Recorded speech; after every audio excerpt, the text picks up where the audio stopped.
Sorry, we're a few minutes late. Call to order. Actually, can I get a motion to return to public session? Can I get a second? I can second it. Second. All right. Call to order. Opening statement. The meetings of the board are open to the public, and all members of the community should feel free to participate. There is one opportunity for the public to speak. Any individual desiring to speak shall give his or her name, address, and the group, if any, that is represented. Presentation shall be as brief as possible, but no more than 3 minutes per individual.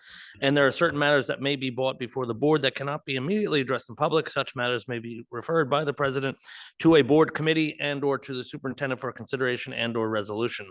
The board vests in its president or other presiding officer authority to terminate the remarks of any individual if he or she deems it in the best interest of those present to do so. Roll call, Mike. Mr. Reddy. Here. Mr. Wall. Here. Mrs. Briamonte is absent. Mrs. Zhang is absent. Here. No, I'm online. Yeah, Okay. remote. Hello, Mrs. Zhang. Hey, Dr. Klor, here. Mrs. Tisila, Here. Mr. Buckley, Here. Mr. Damari, Here. and Mr. Mann is absent. We have a quorum. Thanks, Mike. Can we quickly stand for a flag salute? That's over here. Pledge allegiance to the flag of the United States of America, to the republic which stands one nation under God, indivisible, with justice for all. Thank you all. For those that are in attendance online and here, this is our committee of the whole meeting that we have 1 week before our regular public meeting, which will be next Wednesday, December 13th.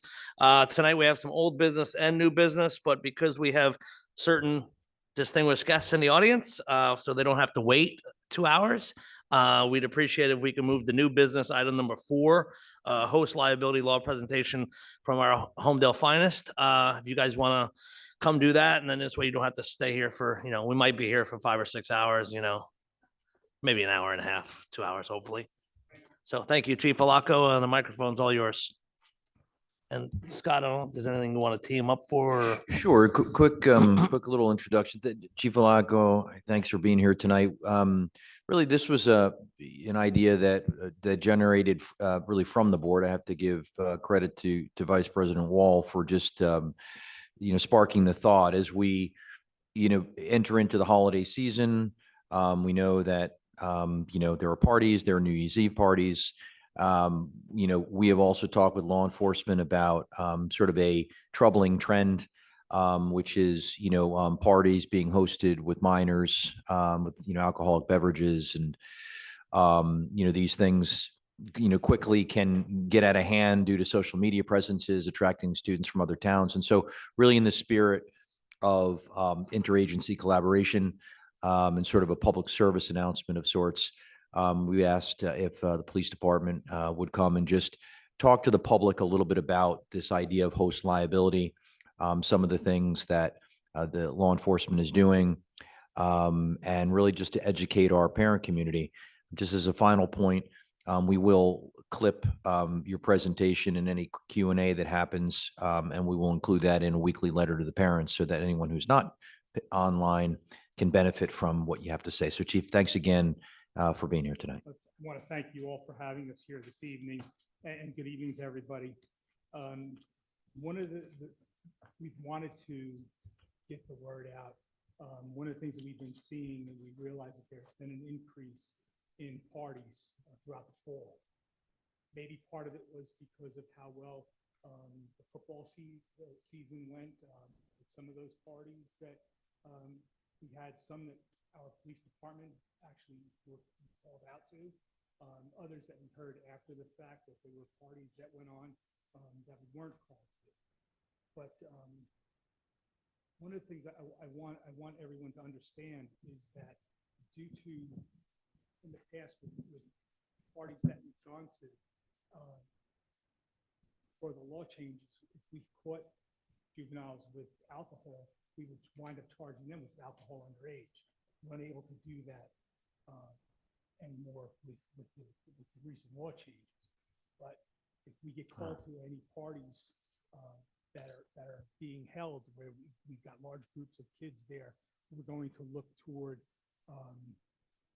either, some type of charges, whether it be host liability or charging people with making their residence available for the party, or possibly if we can actually prove it, there could be charges of serving alcohol to minors. We don't want to see the main thing is our concern is we don't want to see any kids getting hurt, driving away from these parties, getting killed. That there was a party that occurred that was supposed to be a smaller party. It bloomed into over 200 kids and kids from other towns there. Fight occurred. Then our department was called there, and there was just it was a mess in the back of the house, and it turned into a mess extremely quickly. We want our residents to understand that you may have all good intentions of having a small party or a small gathering, but with social media nowadays, it can blow up in a second. And if it does, before it gets out of hand, before you get all those people, contact us so that the police department can get there before it gets out of control. But the other thing we want our residents to understand is if you're going to have a party and there's going to be alcohol served there, they have to take into consideration not only the possibility of being charged in the police department, but God forbid if somebody gets hurt or somebody gets sick, alcohol poisoning, winds up in the hospital, they could be liable for having that party and be sued. I'm going to turn it over to Officer McGuire and Mike Nolan to go into a little bit more about what we're doing on the police end of it, on any of the parties that we get and how they're investigating and all. But the main thing is what we're trying to do is we're trying to prevent any of our kids, our students, from being injured, being hurt, these parties getting out of control. And Chief, could you just define for folks that aren't familiar, what is the host liability law? And under what circumstances can folks be charged? Like, as an example, a parent thinks it's a wise move to pick up a couple cases of White Claw for their kids and their friends' kids.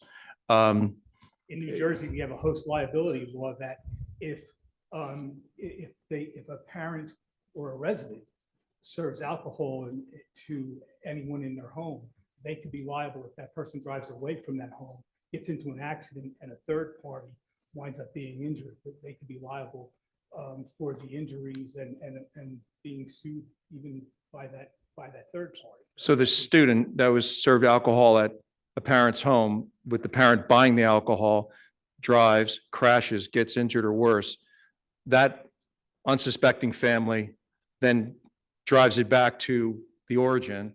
And is this what's invoking host liability and contingent liability and things like that?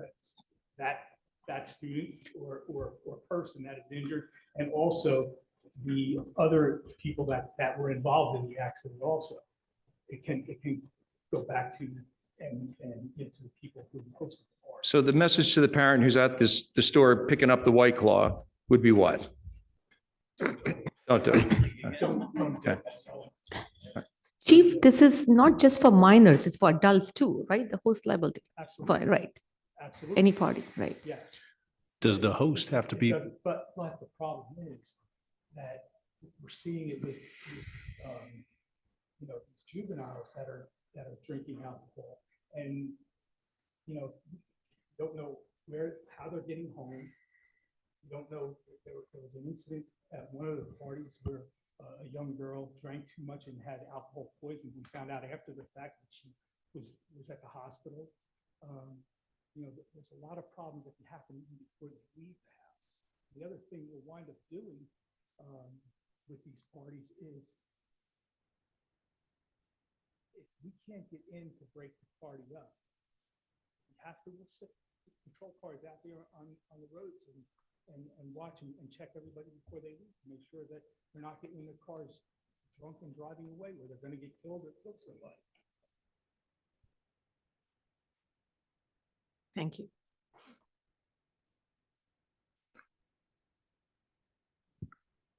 Good evening. Thank you for the opportunity to speak. I'm going to get into a little bit of the stats. The chief asked me to look into what we've had in 2022 and 2023 year to date. So going back and looking through our records, in 2022, we had 13 calls for noise complaints that referenced juveniles being in attendance or being present. Of those 13, there were 3 that referenced juveniles drinking underage or possibly drinking underage.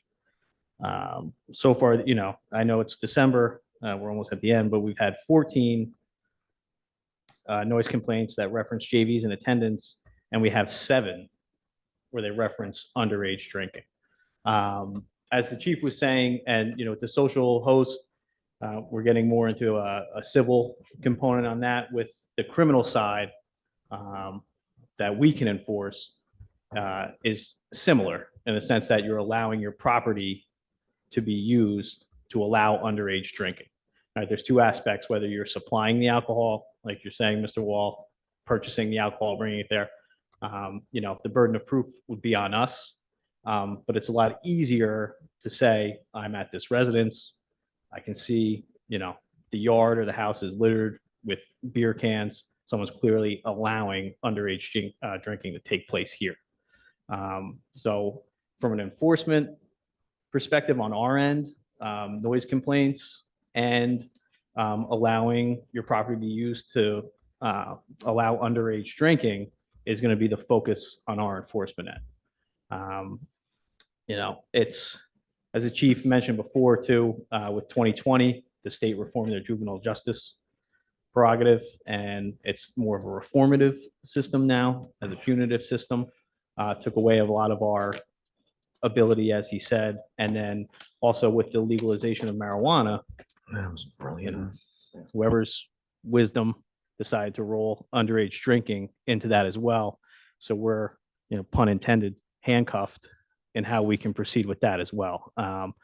The example that I would use, so say, you know, Officer Nolan and I are just out cruising around and we see clearly underage individual holding a can of beer. All right, we can walk up, take that can of beer from him. If it looks like he has 2 more cans in his pocket, we're prevented from even searching him at that point under the state law, under it's Title 3315, if anybody wants to look it up. So it was when I guess, was it 21 marijuana was yeah, I think it was 21. Yeah, I don't know. It's the And same in the city. yeah. I have family on the job. It's So, the and same. essentially all we can do, you know, is issue warnings. We can detain that juvenile long enough to get the information to issue a warning so his parents are notified. But after that, there's not much we can do. So our enforcement is going to be focused on, like you said, the hosts, you know, whether it's a noise ordinance or allowing drinking to take place at the residence. So my question is, what if the parents, like when we talk about host liability, if the parents aren't home and they're unaware, like does that host liability, would that be to them, number one, or number two, does that fall, I guess, to the minor that hosted the party? So I don't want to get on the civil side. I don't want to get into that because I don't know the answer for sure on that. But on the criminal side, it says anyone who allows or leaves their property in the care of. And it doesn't say an adult, it doesn't say, it just says who leaves their property in the care of someone who allows. So underage like drinking. we had a neighbor who actually called themselves, like the parent was supposed to be like a 20-person party Yeah. and the parent was home, turned into, because of social media, a huge party. And the parents themselves called you guys, can you, like, it's out of control, we can't, whatever, like, so that at that point, they're not allowing it, right? I'm just trying, like, but like, so if we become aware, if we try to stop it, that would, right? Like, that's what I'm. Yeah, like, it's not a one size fits all approach. We Okay, always good. take each incident, you know, with what we're presented with. Right, okay. Chief, I'm sorry. I didn't realize that the open container thing. So if you see an underage kid with an open container on whatever block, they really, You can confiscate it. And that's but it. It's not probable cause to lead for a further search.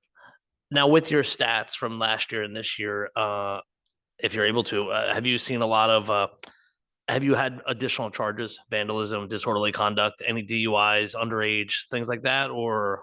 Not that we've seen this Okay. year. I mean, you know, just from anecdotally from what I've seen. in No, the that's past, fine. like, It's- you know, it usually coincides with Right. that on some occasions. Mhm. But, you know, and these are only what we've been apprised of, you know, where we're either called or let known after the fact. You know, I know Officer Nolan was made aware of a video earlier in the year going around, where we had to talk to some students. Okay, But yeah, again, this is only what's documented on our end where we're apprised of. right.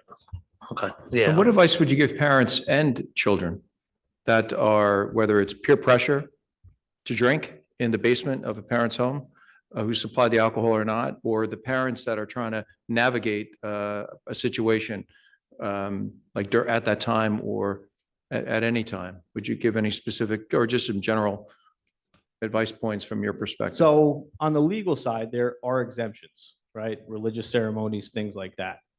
If you're having a smaller gathering and you're in concert with a few other parents and you know, that's your prerogative or you know, your decision to have a small group at your home, as long as everyone's present and has that permission, that's something you can do. But when you look at it, there's only negative consequences, right? We talked about people being injured, going to the hospital, alcohol poisoning, things like that. You know, so our best of our ability, we'd like to say, you know, refrain, you know, until you're of the legal age. But I don't know if that's a reality we live in. Officer, I have a question about Yes. weed. I'm sure weed is being used more than alcohol, at least the increase, I'm sure it's increased more. So driving with weed is something that can go under the radar, right? I mean, if they're using weed in the party. So we do have a little more leeway with when it comes to driving while intoxicated. We can conduct those searches and proceed if it's in furtherance of a driving while intoxicated charge. You know, we're allowed to pursue that. But with marijuana, it's the same, you know, with underage drinking. We have the same restrictions on where we can search and things like that. Like we refer to it as plain smell, like the odor of marijuana. You're not allowed to search based on that unless it's a DWI and furtherance of DWI, things like that. And at this point now with the legalization, the state lab doesn't even take, you know, like vape pens or anything like that for testing. The other thing we did with the legalization of the marijuana, just so that everyone understands, is that we have 2 officers that are DREs, drug recognition experts. And we're looking to even get a few more of our officers trained so that if evidence comes up that a person is driving with the smell and everything, and they look like they're under the influence, we'll have a DRE come in and test that person, whether it's an adult or a juvenile, and arrest them for being under the influence.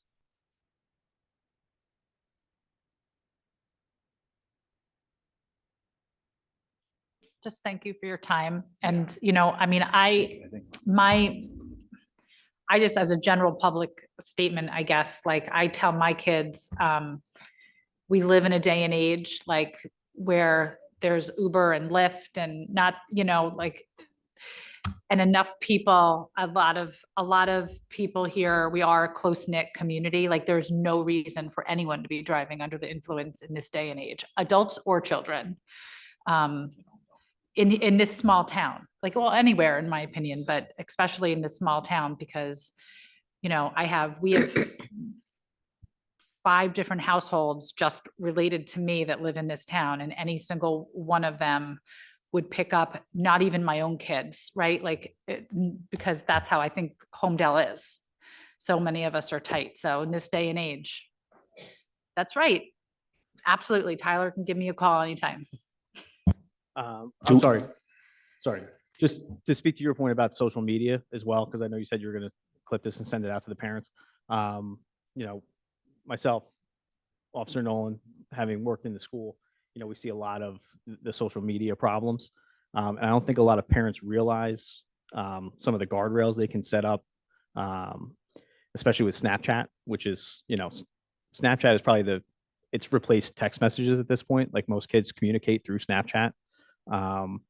And the Snap Map. So there's ghost mode, Snapchat, Snap Map, which if you're not in ghost mode, even with your friends, you can broadcast your location, which is what we see, whether it's by, a direct message to someone saying, hey, this is where the party is, or somebody looking at a map and seeing the same thing. And the other, and this is from experience as my oldest is a freshman. I'm sure a lot of people use Life 360 on here. I don't know if a lot of people are aware that your children also have Life 360 groups with their friends. So I don't think a lot of people realize that. And you're broadcasting your location, at all times for the most part. So I just wanted to add that. So I did have a brief question for Mr. Howard, or opportunity just to share a few thoughts from the mental health side and that type of thing. But I guess the message is if kids' friends think your parents are really, really cool because you can get hammered at their house, the police department probably have a different idea about how cool you are, right? So, Mr. Howard, was there an intersection here with the social emotional health of the students as they navigate as young teens and going through the years of being in the situations, and perhaps how to avoid feeling that you have to participate when you're really not comfortable doing that, or some tools, techniques for the kids that aren't interested in participating in the alcohol provided by parents or others that are not in their own family as well, if you wouldn't mind speaking to that. Right. Well, I know that our district has different type of programs to kind of help kids navigate themselves through that. In the high school, the SAC, Kathy Moraine Kudish, through Youth Alliance, I know they talk a lot. They have been talking a lot to the kids in the middle school, especially around during Red Ribbon Week and the first marking period where the kids from Youth Alliance talks to the younger kids through the health classes. The reason why I think that's important is, like, you can probably fact check my statistics. I don't really know if they're 100% accurate since the last time I looked, but 1 in 20, I think, middle school kids try alcohol or drugs. And of that number, about 8 to 10% of those kids are as young as 11, right? But what I can tell you is if a kid who starts experimenting with drugs or alcohol that young, they have a 3 to 4 times higher chance of coming up with AUD, which is an alcohol use dependency. So it's important for parents who are listening to this to not take those kids experimenting lightly, especially with drugs, because you don't know what's laced in it. So basically, I would tell any kid who especially is trying to get peer pressured into doing something, it's easy to say, well, tell them no, just don't do it. But we're not living in their reality. It's harder to just turn away from your friends and race and, possibly face some ridicule and the whole not being cool kind of thing. So it's hard for kids to say no sometimes, which makes it more important for them to have like a trusted adult, either at home or at school, to talk to and to let them know what they're experiencing, what they're going through. You want to try to get this stuff addressed when they're younger, so it doesn't bleed into their older years through high school and then through college. So there's a big mental health component attached to it. The anxiety and the depression that a kid could get from being dependent on some kind of substance and then trying to mask that from their parents and try to pretend as if everything's okay when it's not. So, basically it's a long-winded way of saying that if any kid out there is suffering through trying to not be peer pressured into doing something that can have negative consequences, they have to tell somebody, a teacher or a counselor, hopefully, or some trusted person in their household so they can get help. They just don't have kids, especially that young age. They don't have the cognitive ability to sometimes weather those difficult problems, which is why they need help. Thank you very much. That's all I. Thank you. Thank you to the police department for coming tonight and being proactive for the students and all you do for the community. When we're getting this data from them, are we sending a memo out to the families to inform or bring more awareness? Are we bringing more awareness to the students at this age group when we're seeing that there's a spike in these social events to try to re-inform students about a lot of the negatives on this and how to approach these situations? What do we plan to? There are consistent, substance abuse and substance abuse prevention programs in our schools, primarily through our health education curriculum, but also just through some of our character initiatives. Can we put more in place? Sure. We can always do. Does the police more. send anything out for when you see a spike like this? Do you send something out to the community? Yeah.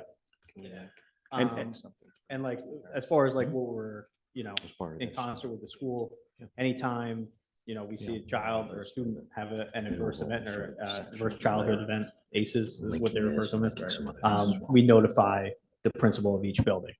And then it's funneled down to the guidance department so they can meet with that student. As far as like a large gathering, or if something went on over the weekend, Officer Nolan, has a very good relationship with everybody in the schools and keeps them apprised of what's happening. Yeah, even if we did some sort of an assembly, maybe if we saw a peak where police had come in and maybe spoke to the students at certain ages, the older ages possibly. And We ready? you want to talk about the Yeah, Too I good didn't for want to drugs. overstep, but about the presentation. Well, or- it's too good for drugs. Is that? Lead. Lead, yeah. So we participate in law. It's called LEAD, is the acronym Law Enforcement Against Drugs. We present it to our sixth graders.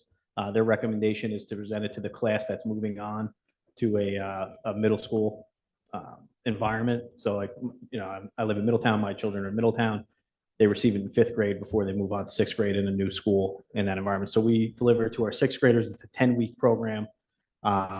It's, when I describe it to people, it's like, we had DARE, where, somebody came in with a briefcase. These are drugs. This is a 10-week program. The first 5 weeks, we're talking about peer pressure, making good decisions, taking care of your body, identifying social networks that you want to be in that are positive as opposed to negative.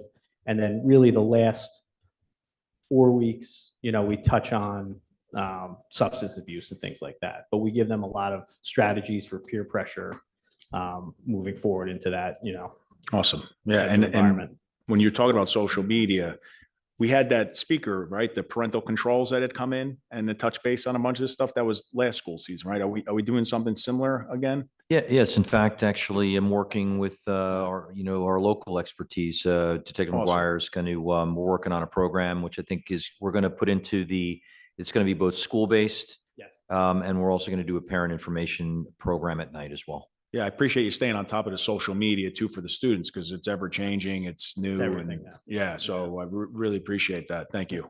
You're welcome. Chief, Officer Nolan, Officer McGuire, thanks for coming in. I think it's great. I know over the years, obviously, we've had everything from swattings to all the different things. So I'm appreciative on behalf of the board and everyone else. We have a really good relationship. Obviously, we have Holmdel alum, in the schools, which is great. And very well liked, obviously, as you know, by the students and things. And, I know every year we have the project graduation. And one of the reasons we have a project graduation is this way kids aren't drinking, liquor and doing drugs and everything else. They're after graduation till 4 a.m. They're, at Sportico, or this year they're going to be down in Jackson, at the complex down there. And, as long as I've sat up here, we haven't had one kid, God forbid, a DUI fatality or whatever you call it on that day. I mean, that's, Scott and I were talking the other day, like, to me, that's always my biggest worry every year. Like, okay, we have 2,986, whatever the number of students it is. That's the same number you want on June 24th or whatever graduation date is. And thankfully, for years that has been the case. And thanks to you guys for doing everything you guys do, and including the class 3 officers. I mean, those guys are a huge component to it as well. They're almost like for the kids' family out here, so thank you. And any other questions? Yeah. How about, yeah. One more thing. Just another program that we do in concert with the school. You were talking about graduation, made me think of it, is our pre-prom program that we do. So the kind of, took a little break because of COVID, but the last 2 years with Dr. Koda, we've been able to reinstate that. And we do a program where we have Monmouth County brings in golf carts. We have our Fatal Vision goggles. Kind of gives the kids an idea of what's happening. Last year with the weather, we had them shooting free throws inside with them on, doing things like that. But then we have a speaker come in. So, they get a little bit fun. They can, mess around, try and understand what's happening. And then we have a speaker come in, whether it's, a personal story. I believe last year we had a trauma nurse come in and explain what the process is. So we're going to be keeping that going again with Officer Nolan this year. And just another program that we have in concert with the school. If I may just briefly thank Dr. Cascon for teeing this up. The reason I asked for the presentation was to keep the kids safe, keep the family safe, and the folks that you have guests in your home. It's critically important. And we've have one of the finest police departments in the country right here in Holmdel. And it's not just the schools that brings folks to Holmdel. It's that they feel safe in this town. And that is because of the Holmdel Police Department and backing the members in blue. And so just publicly saying thank you for everything that you do to keep Holmdel and our guests safe every day. Really appreciate it and coming in today. I want to thank all of you for having us here, because this is a help for us to get the information out to our parents, our residents. And it's not only for the parents that may want to have that party, a small party for a couple of kids, but it's for the parents that in their eyes to realize that, hey, I keep going out saying they're going to a small party, but having family that might grow into something.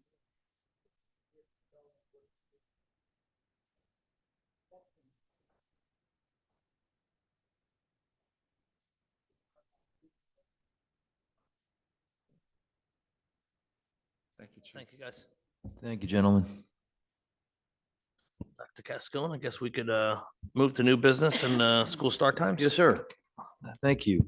So just wanted to, for the board and for the community, just give a really quick recap of the public forum that we held last week for the school start time, the revised school start time proposal.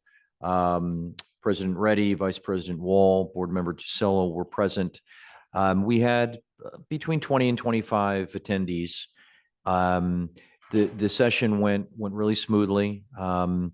We did receive some questions, which my sense was that we were able to answer them, to the satisfaction of our attendees. And, there was a lot of positive feedback. I think obviously the revised proposal was far more popular than the original one.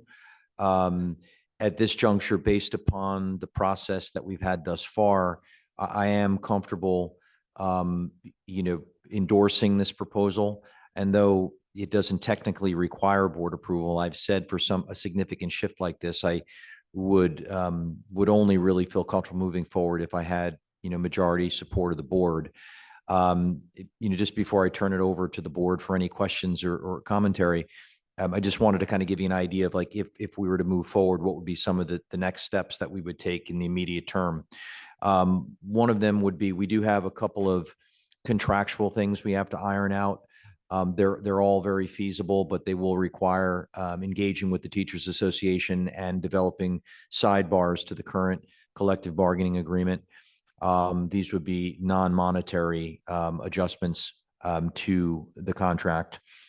Secondly is move forward with the bidding of the transportation routes. You'll note under the department update for transportation on this agenda that those routes have been developed, created prospective routes by our transportation department, and they are prepared to go out and bid those routes. So that would also happen. And thirdly, and there may be other things, but thirdly, is we know that by combining and I've spoken to this before, that combining the middle school and the high school schedules, we would have to have additional support in place for traffic management. And so we know that this plan would necessitate having traffic officers at both the SATS entrance and the high school entrance at arrival time and dismissal time. So engaging with local law enforcement to understand what that would entail, what the prospective cost of that would be. And of course, that might be also couched within the ongoing conversations we're having with the town committee with regard to assistance, whether that be one-off assistance for things or shared revenue ordinances and the like. But we would have to understand what that cost would be. And my sense of it is that with those traffic officers, the traffic would probably be status quo. It probably wouldn't be a whole lot worse, and it probably wouldn't be a whole lot better. It'd probably be just about the way it is now, perhaps a little bit better.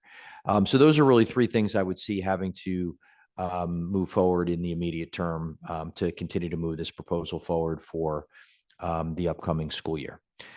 So that's just wanted to pause at that time and see if there were any questions or comments from the board. Scott, thanks.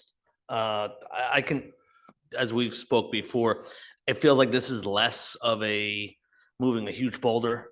This is a lot less than I originally anticipated when we started having these conversations a few years back. Especially we're now flipping to high school starting later than Indian Hill and Village where they start. I mean, at the end of the day, I think it's like a half an hour difference. You know, it's 7:20 to 8 o'clock.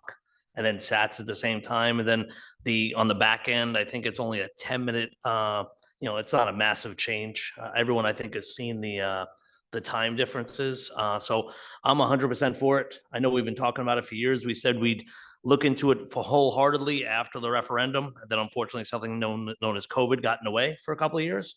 So I'm glad we're sort of, we've never been this far down the road. And I'm glad we've ironed out mostly all the big things. I'm sure there's one or two things that are definitely going to come up because that's just normal, but I don't know what they are, and I don't really anticipate anything of earth shattering. So Kim, you have your microphone on?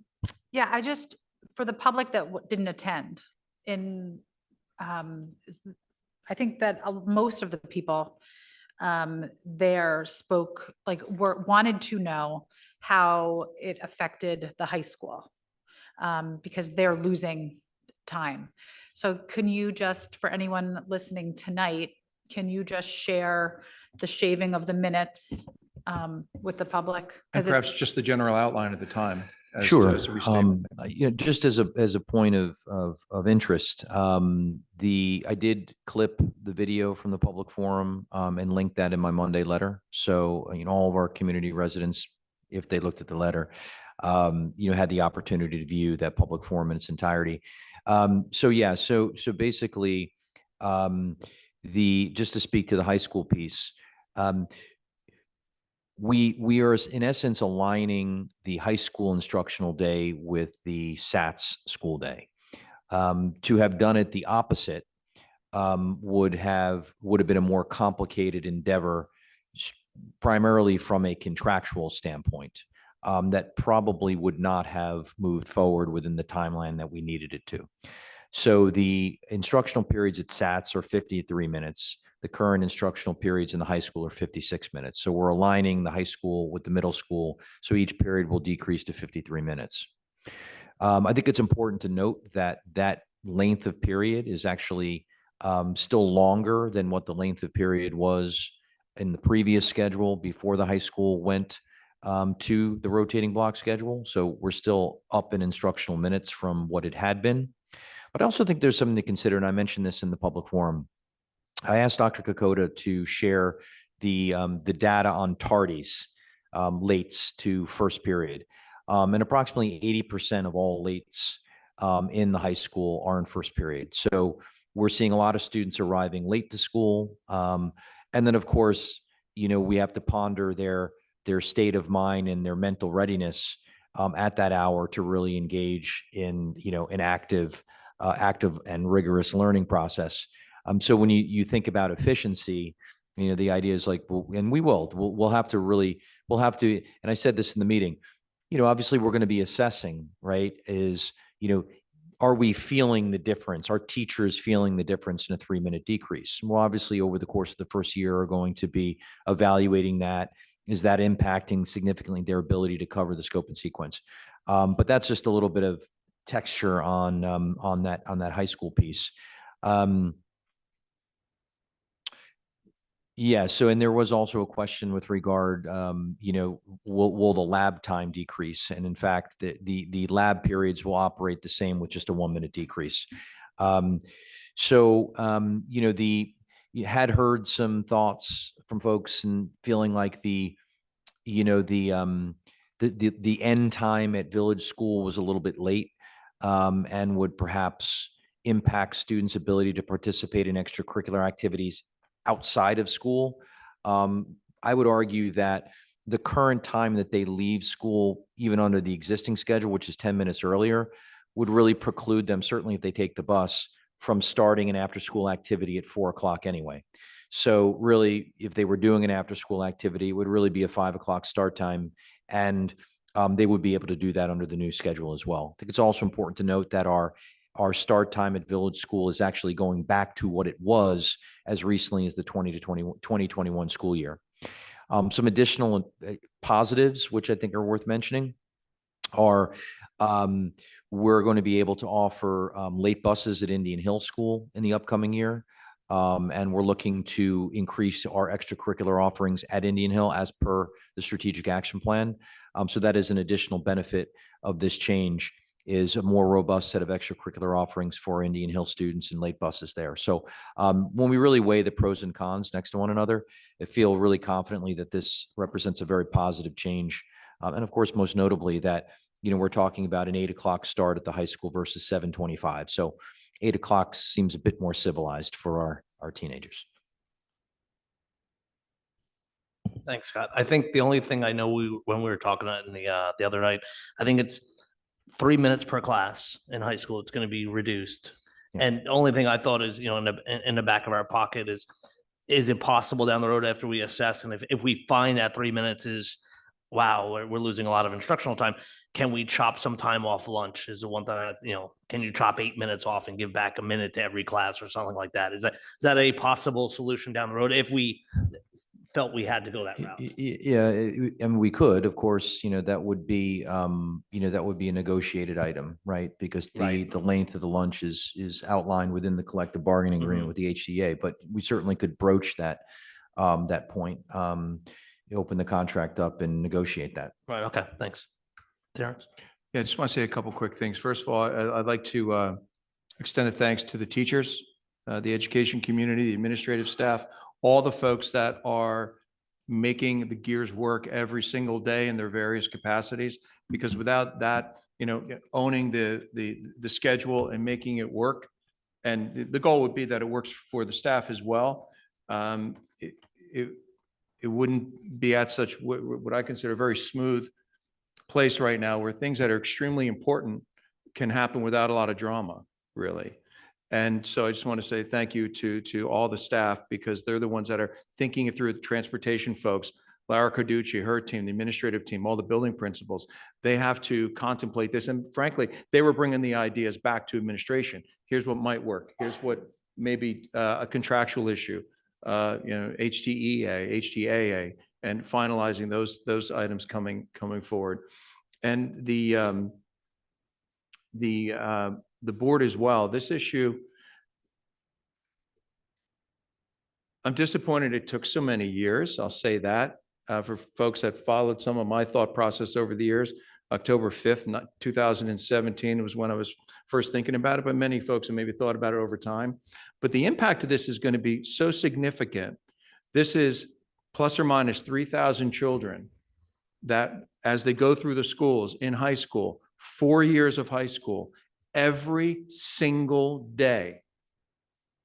I'm thinking about the high school now, the other schools as well, some subtle modifications, but every single day you're taking the edge off of that exceptionally early morning, where sometimes they're out at a cold, dark bus stop and they're up at 5 and 5:30. And, the science has been out for a while. Folks say, follow the science. Well, then follow it, right?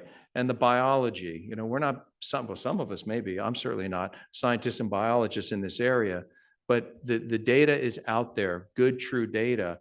The impact of this really, which is a very modest change, which watch all of the other districts around Monmouth County at least fall in line.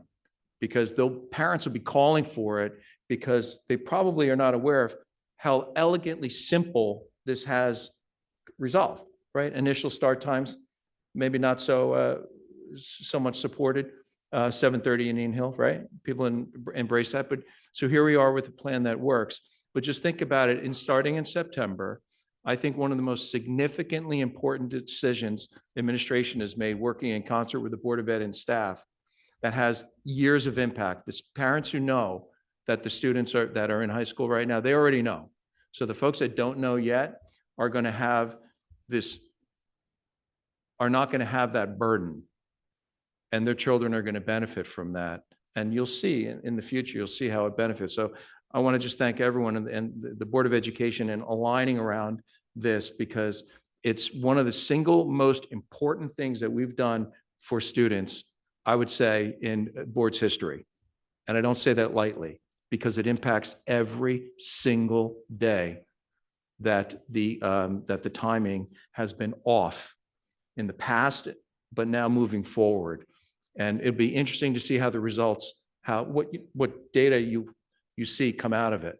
And so while I kind of lament the timing that it hasn't been in place many years, just to finish up, I'm thrilled that it's moving forward for the community. Thank you very much. Thanks. I just want, maybe I'm missing something. Maybe I missed something throughout, but this Indian Hill start time of 7:30 has raised some concerns, and we were talking about 7:45. Like, what are we saying finally? I'm not clear. Let me I pull was it gonna up. say, maybe we want- can have Carlos or Matt pull up on the. Because that thing. seemed to be the main contention. Everything else was fine. So how Yeah. did we resolve it? I'm not clear. That was fixed. Yeah, I had shared the revised proposal. I can pull it up now and just go over that publicly. Indian Hills It was, Indian Hills 8:55 start time now. It's gonna go to 8:35. Village School start time is 8:55 right now, so the same exact time as Indian Hill. It will be 9:05 for Village School, so those parents that have kids in Village School and Indian Hill School will actually now have a half an hour to navigate both schools instead of trying to figure out how they can be in two places at once. Each school, Indian Hill School will end 25 minutes later than it normally does right now, from 3:10 to 3:35. And Village School will go from 3:40 or 3:30 end time now to 3:40, so a 10-minute difference. so it's 8 o'clock at Satsuma High School, 8:35 at Indian Hill, and 9:05 at Village School. 30, but we moved it to 8:30. Okay, all right. So we I just- basically we started the high school a bit earlier than we had originally proposed, and that gave us the time we needed. And then with some crafty work by our transportation department, we were able to minimize the amounts of time between each of the schools. That's why we were saying it's really a much Right, I know lesser we lift talked than about it it, really but I was was- like a month and a half ago or so. Great. I just want to say, I appreciate Terrence bringing awareness to this. I know he's been encouraging us to consider this, and I'm glad that we're taking action. At the NJSBA convention, they're promoting this as well. We watched I was able to watch a presentation from the Chatham superintendent. They had done that, and medical professionals from UPenn. And after watching that, I felt strongly that the high school start time should be pushed back. So I agree, and thank you for taking action. I'm super excited about the complex getting on the same schedule. So Yeah, there's a host of, of efficiencies, which are secondary and tertiary motive and value that also come with this as well. So I also want to say, Dr. Cascone, thank you for continue to be transparent and providing our community with an opportunity to speak and not only listening, but also having the forum for them to show up and you took action to what you had listened to and did what you felt was best for the community. So thank you for continuing to do that. That's very important. I think it's a great example of the democratic process at work, and it feels good when you see that process come to fruition. So thank you for that. Thanks. Last thing on this was, I was gonna have it as new business, but Mike, I'm gonna ask you if you could, for the board, especially the newer board members, during the 2020 referendum, we had a traffic study as one of our projects. It was a $20,000 project that many of us argued that we shouldn't have done. It shouldn't have been done by the, meaning the school district shouldn't have encumbered the money to do a traffic study of the local roads that we do not own, meaning Crawford Corner and such that. So we have a really good study, because one of the things that could be a negative, not a negative, but a challenge that we're going to have to overcome is the complex traffic is going to definitely increase when you have two schools coming at the same exact time. And I know years ago when we decided in that study was, can we put a new traffic light out there? Can we reprogram that traffic light? And they all came with significant costs. The traffic light itself, I recall, was like $200,000 or a very, very high number. And again, as much as we may not have wanted, or as much as we wanted to do it, it is not our decision. We do not own that road. We do not own those lights.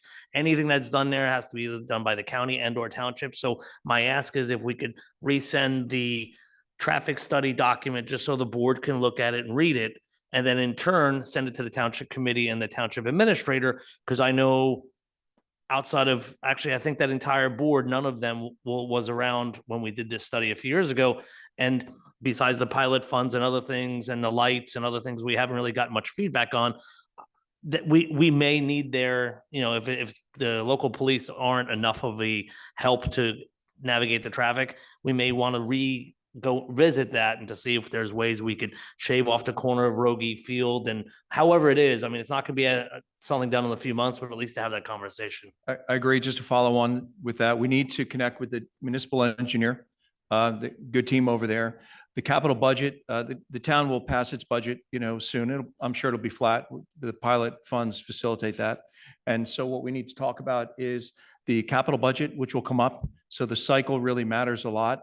And we need to work on the ingress and egress. It's a little bit of a dry topic, but we need to work on the ingress and egress. Also, the part when you're going along Rogie about some of these staging areas that folks use, and sometimes you get some conflicts in there, and also potentially having, where the right turn lanes are or aren't. So to the extent that folks are interacting with their township committee, remind them about the importance of the public safety piece at the schools, and how important it is to incorporate intelligent traffic management circulation elements in regard to all of the schools, all of the schools we have here, and to make sure it's in the 2024 budget.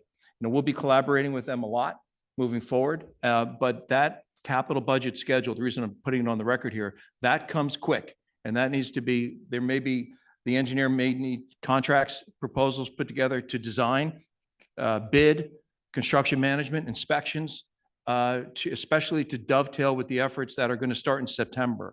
So the paving or any ingress and egress improvements can be done before school opens. So if folks are looking for a target point, if they're working with the folks in town hall, the target date is September. If everything goes along, properly, those improvements and enhancements should be designed, bid, and built before school starts in 2024. And that I think is a very simple, worthy process that we should engage with the I municipality. completely Thank you. agree with you. And I mean, I just remember, and I think I definitely said it here publicly at some point, was that even just one day when there was a blinking light at the corner of Crawford's Corner and South Holland, that made a difference to the traffic flow when it was just a blinking light rather than green and red. So, even if it's something as little as that, and getting them during that hour to turn that on, made such a difference in the commute that day. So, and that's just something, somebody going and switching the box. So. And just a brief financial item, the school is not allowed to bond. We can go out to referendum, but we're not allowed to bond. That ability is with the township, the governing body. So from a financial standpoint, we're not able to carry on. Although perhaps we can partner with the county or other municipalities as option A or B if they're going out to bid. Maybe there might be some capital funding, but not a lot. So the reason why this is a municipal side or county side is, first of all, roadway ownership and that type of responsibility. But we have limits to the methods within which we can fund capital projects. And generally speaking, milling and paving and redesigning roadways is not in the wheelhouse of the the district. So just from a technical standpoint, thank you. I appreciate that. Yeah, certainly the traffic solution, which about which I spoke earlier, is admittedly a short term. Ultimately, if we were to remain in this unified schedule, I would concur that a more long-term, traffic management solution will be needed. Thank you for mentioning that, Mr. Reddy. All right, number 2, PSAT data. Okay, I'll do a little I guess tee up. Dr. Irwin?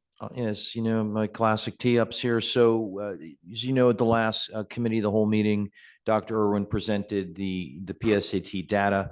There were 2 follow-up questions, I believe, that Board Member Briamonte raised, which were, one was, could we get the data disaggregated by grade level? Because the data we presented last time was aggregated with 10th and 11th graders. So Dr. Irwin's ready to present on that disaggregated data. And second was, what other kinds of data do we get from the PSAT, and how can we potentially utilize that to inform instruction and student support? So with that introduction, I'll turn it over to Dr. Irwin. Thanks, Dr. Cascone. I wasn't here last time, so I just wanted to clarify that and just give some more information here. Dr. Irwin, we want to direct the board members just to the deliverable that you provided them, either digital format or the hard copy, so that they know what they're looking at. You have board members have access to that memo? Sure, it's called PSAT Info Brief 2023. Okay, very good. So I tried to give as much information as I can for reading, how the report is organized. So it just begins with a description of what the purpose of the PSAT is. That hasn't changed. That has stayed the same. And 1, it's preparation first and foremost for the SAT that students take in 11th and 12th grade, or earlier if they choose. And 2, it is actually the qualifying test for the entry into the National Merit Scholarship Program. So a lot has stayed the same. The core content is generally the same. The ability to edit text, showing command of evidence in ELA, continued focus on math that matters most for college. All those things have stayed the same. As you know, the biggest change was the change from a paper-based format to the digital format. And with that said, the paper-based went about 3 hours. The digital format just comes in under 2 hours and 15 minutes. There is less questions, which means there's more time on average to answer each question.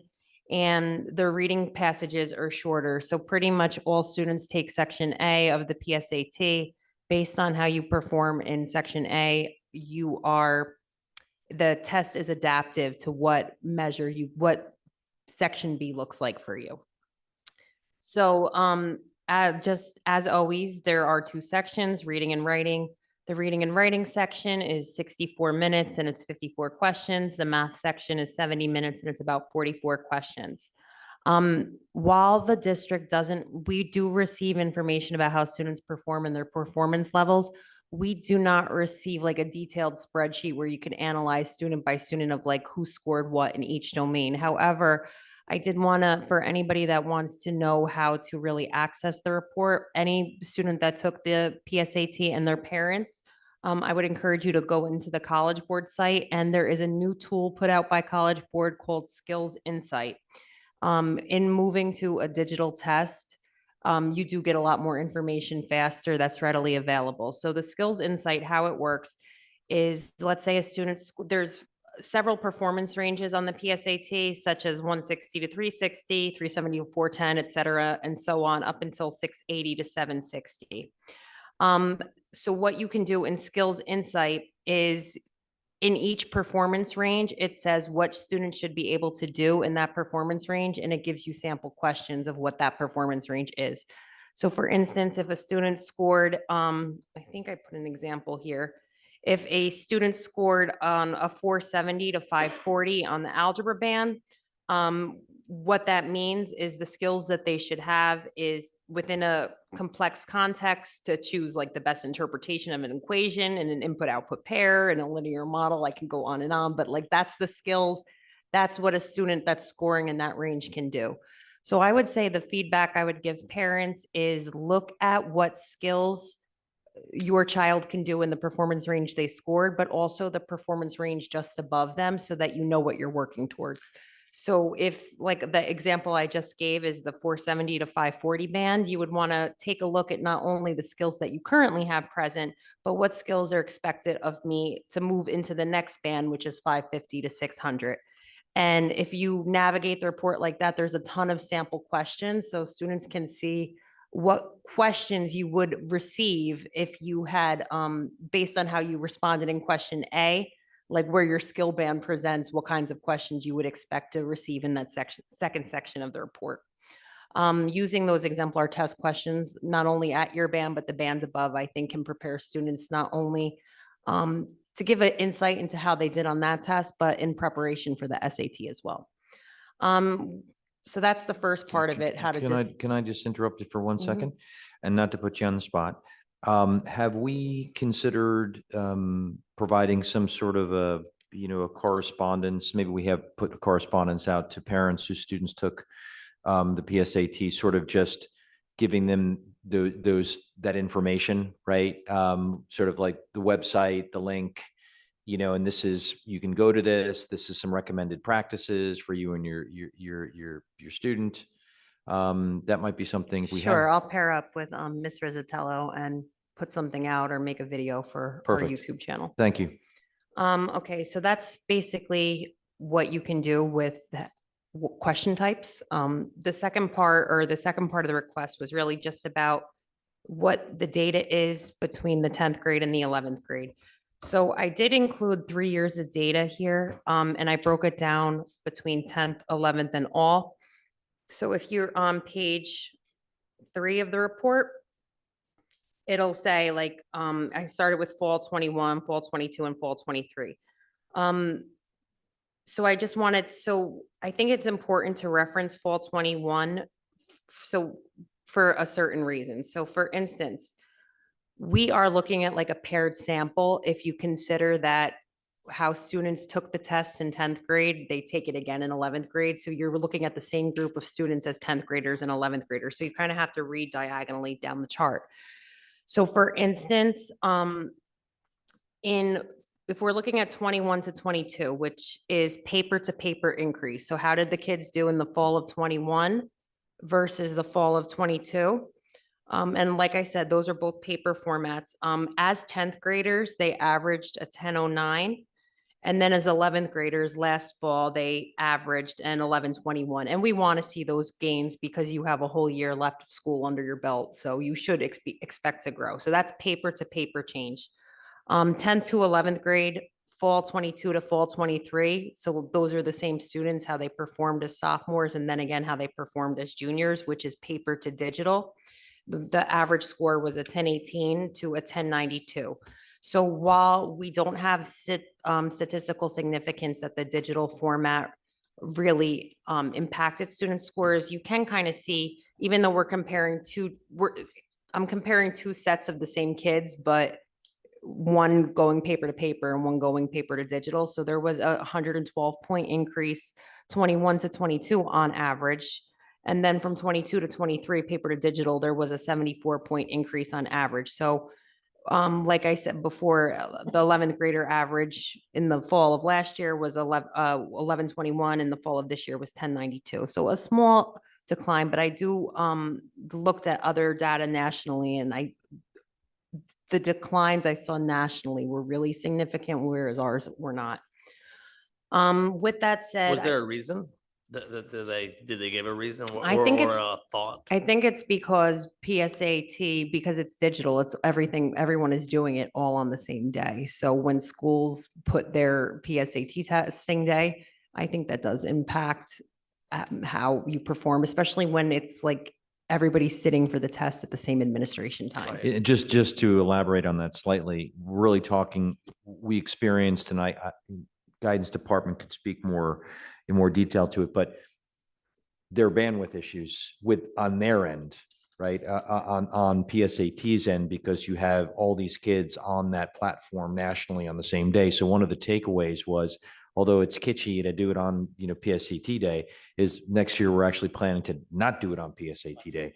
So the system's on, because it did create some delays and some technical glitches, which, may on some level for some students in certain rooms, may have impacted, continuity and time and things of that nature. It's really too hard just with the 1 year of data, and recognizing that we're comparing paper to digital to really draw too many conclusions from that decrease. I think we'll have to take a look at a second year of data next year, and we'll have a better benchmark. Dr. Irwin, so on the PSAT, the max score is 1520. Which I don't know if all parents are even aware of that the max score is not 1600 like it is on the SAT, it's 1520. But if you get the easier module, in the second part of the module, you're either given the easier module, which is worth less points per question, or you're given the harder module. Do you know, and you might not know, because I couldn't find it quickly, what their max score is? Like what? No, I'll have to research Yeah, that. because I couldn't find it Yeah. either, but I'm curious to know, and Right. is there a way that us as a district, are we able to see how many kids were able to bump to the higher end module 2 versus the lower end module? So I am not sure what the cutoff score is between which module you're assigned. That I can do some digging, or And we might not have that Right. ability to even see that, because I think that, like Dr. Casco, and you had just said, I had mentioned to Dr. Irwin last night, I feel like this year's PSAT is really the baseline for PSAT moving forward. Yeah. Because there are kids out there that will never be able to get the perfect score of 1520 Because they're at the wrong module. because they got the lower module based on their performance in module 1. Mhm. And I think that, if anything, if I wanted to see anything in there, like it does, you do mention that it adapts based on module 1, but I think that, maybe if you felt comfortable that there could be a little update before this goes onto the website to explain to parents that if you get put into one module, it's worth less points and you can't get a perfect score, because that's a huge, everyone had the opportunity to get a perfect score, no matter what, because maybe you had a splinter skill in trig for some reason, so you would eventually hit those questions. But now if you don't, if you're in the lower module, you might never see those higher splinter skills. And there are So- only 2 modules, right? Yeah, so Yeah. everybody, What's the highest you'd get in the lower module? Is it like- that's Oh, what, you don't know that yet. I Okay, don't just know. thought of Not- our people. yeah, Great I'll question. research it out, and if I saw it, I'm sure I would have put it in. I'll have to do some Okay, digging. yeah, I mean, like Kim said, this is very new, so I mean. Yeah. Yeah. I did on the page, I'm sorry, page 4 of the report, just how to read that. It's pretty much for this past current year, or 2023, it's each of the performance bands and how many students scored in that performance band overall, how many 10th graders scored in that performance band, and how many 11th graders scored in that performance band. So what I noticed, for instance, I think is, and it's not a surprise, is like for the reading and writing scores, and I use, but because our SAT average is a little bit above a 1200, I take that upper middle range of a 550 to 600 is like where we would want to aspire at the minimum. Students are performing in that range.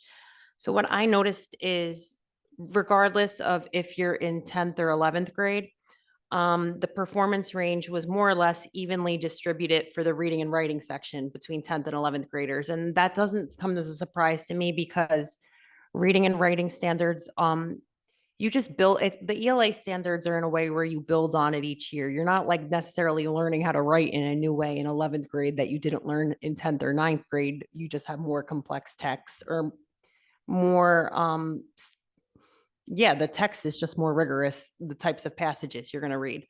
However, in math, approximately twice as many juniors scored in the 550 to 600 range in their performance than sophomores, which I just think is time and exposure. By the time you're in 11th grade, you've been exposed. The majority of our students who we know, most of our, I'd say 75% of our students, I'd have to check with Miss Slaughter, but the majority of our students, their last stop in math is pre-calc. So therefore, by 11th grade, you'd think you're taking algebra 2 or maybe pre-calculus. So twice as many juniors score in the 550 to 600 range in comparison to the sophomores who may only be at geometry or algebra 2.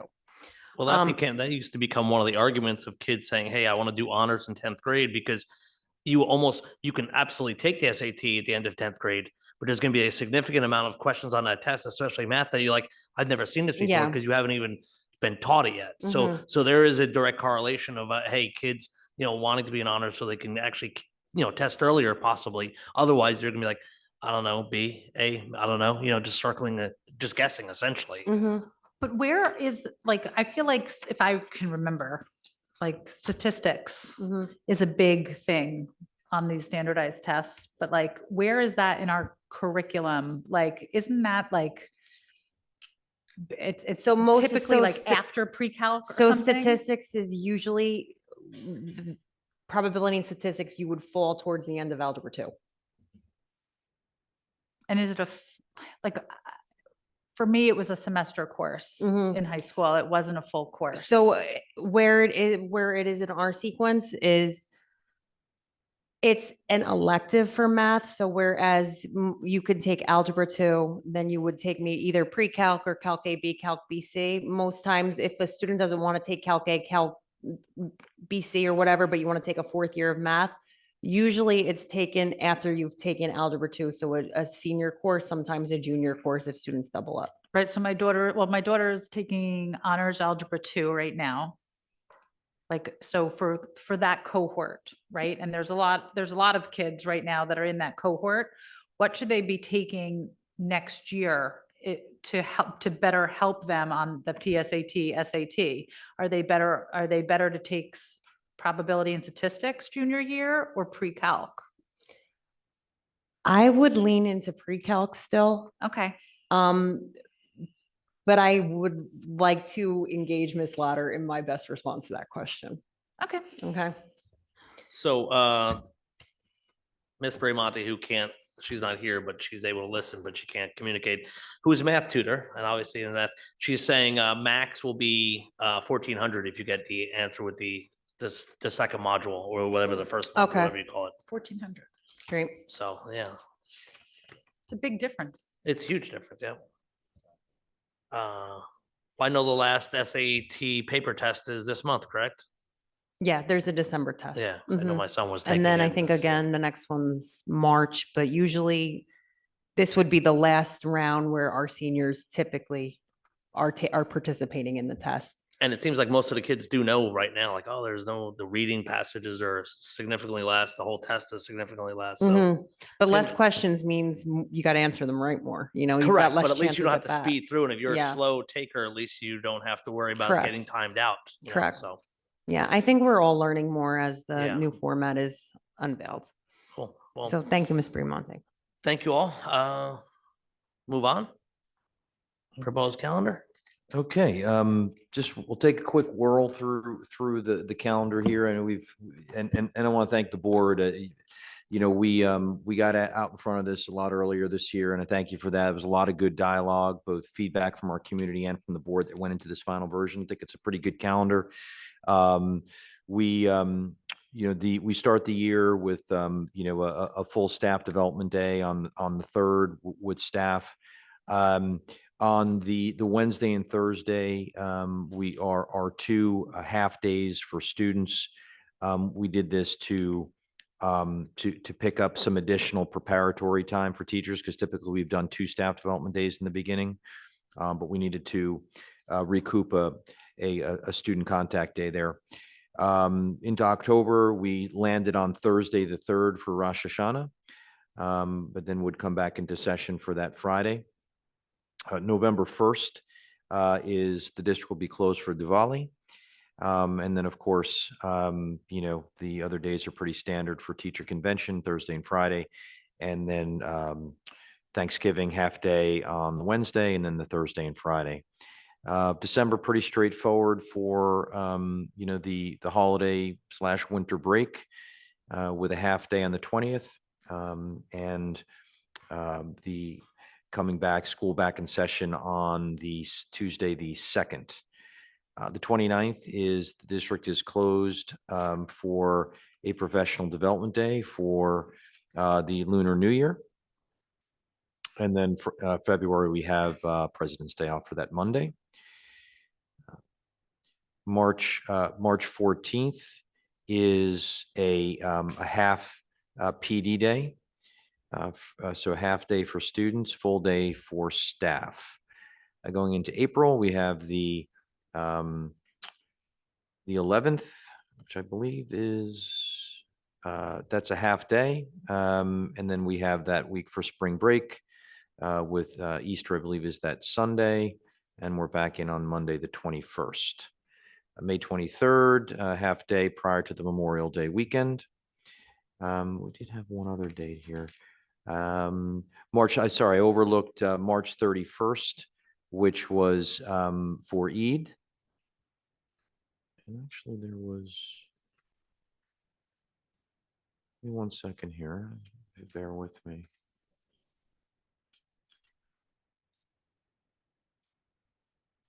We did have, I don't see that reflected on this calendar. There was a half day. We also had a half day for Eid. On Monday, March 31st. No, Monday, March 31st is the full. I apologize. I do not believe the version that was linked by our clerical support is the correct one. Give me 1 second here. I apologize. Well, luckily it's not being voted on till next, Yeah, till next week. So this is a working, so that's Yeah, okay. I don't. It's not the one in the packet has March 14th as a half day. Well, March 14th that's just simply one of our half PD days that's built in. There was another day where I think Eid was starting at sundown. Sundown, So right. they made it a half day. There's 2 different days within the year. Oh. Let me just see here. I was looking it up, actually, the questioning was actually that Monday. Yeah, so we did actually build in a half. I'll have the correct version. I apologize for that. We did build in a half day. There's 2 dates for Eid. Might you be able to educate us? Yes. Yeah, me too. So there are 2 days. One, I believe, occurs much earlier in the year. I want to say it occurs in the fall. Yeah, so the first one was just simply a half day for students as it began at sundown. And then we had the second one, which was a full day. And this is essentially applying our same rule as we do for other religious holidays, is that when they fall, within the school calendar, they're generally off. So continuing along, just a couple other points So to sorry, note. which is the half day? Which day? I can't, can't remember. there is Okay. another one, and the more recent version of this actually had it on here. I apologize. Just going into June, we do have our graduation as the 18th of June. We do have 2 snow days built into the calendar. Should we not use 2 of them? Then one of those would be allocated to ending the school year a day earlier. If we were not to use both of them, one of those would be applied to the end of the school year, and one of those would be applied to Memorial Day weekend. So I don't know if the board had any questions. And again, I do apologize for that oversight. We'll have to get that corrected. Is in April?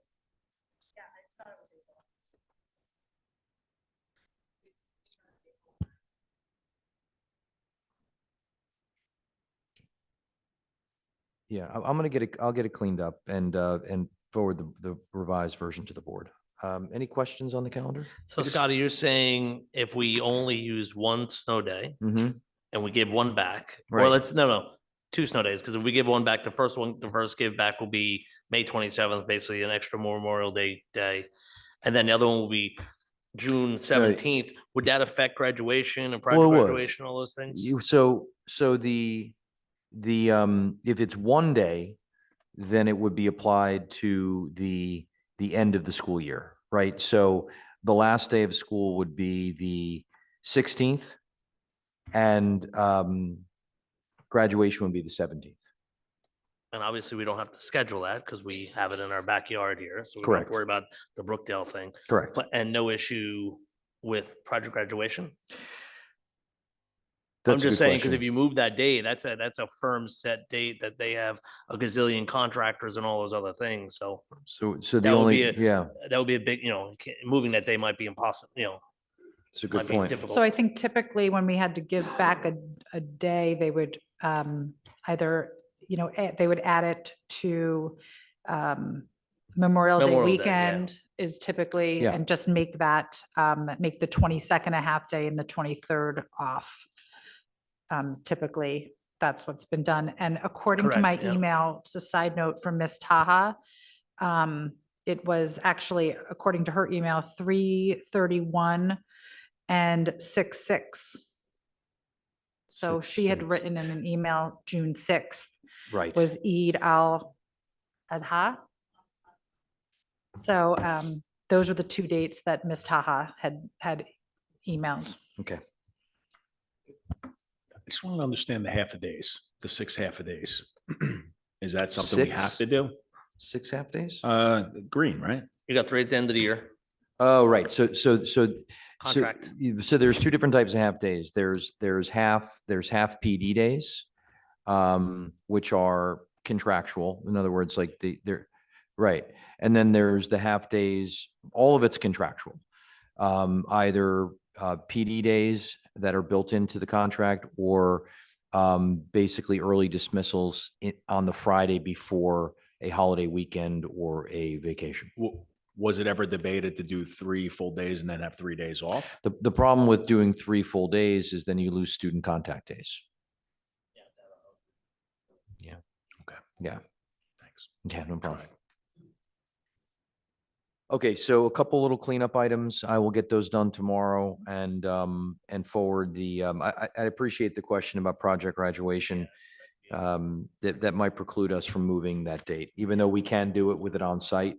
Yeah, Um, well, I already got a text message. Project graduation cannot be moved. Okay. Contracts get signed as soon as the board approves the calendar. So already got a text message So on the that. only other option would be that school ends a day earlier, but graduation remains on the same day, or we did the last day of school is the 16th, and we did the middle school and the high school graduations on separate days. Let me give it a little thought, and I'll provide some options to the board. I bet you're gonna have at least one snow day, so you won't even have to worry about this stuff.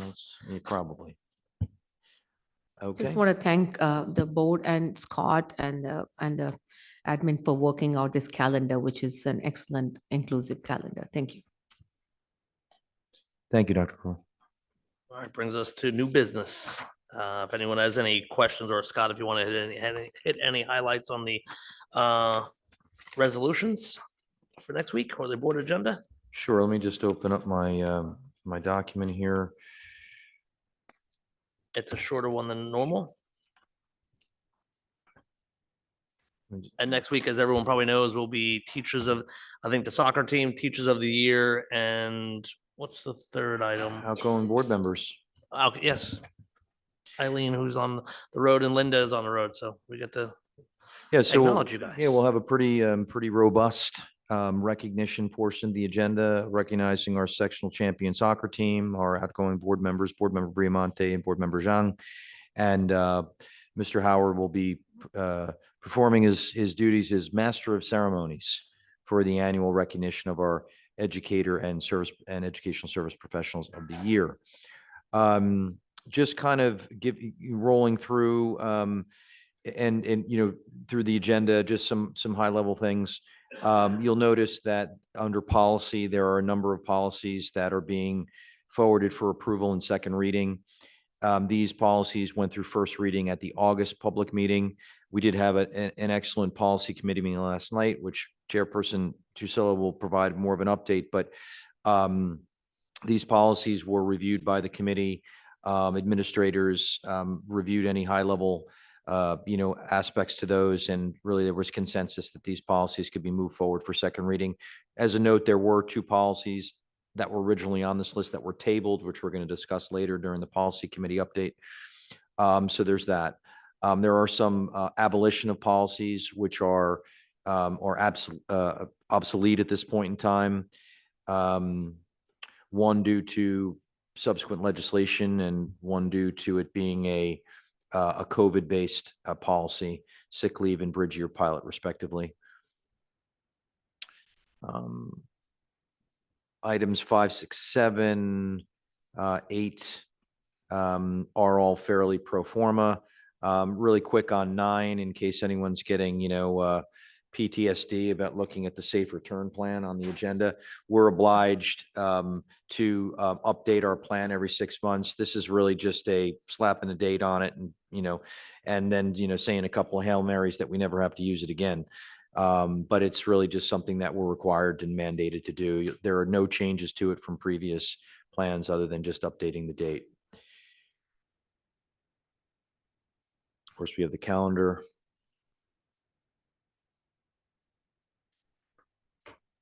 Home instruction services. There is a approval of a revised medical care facility because the previous one that we used indicated that they're no longer doing it. So we had to find an alternate location to do our drug screenings for students.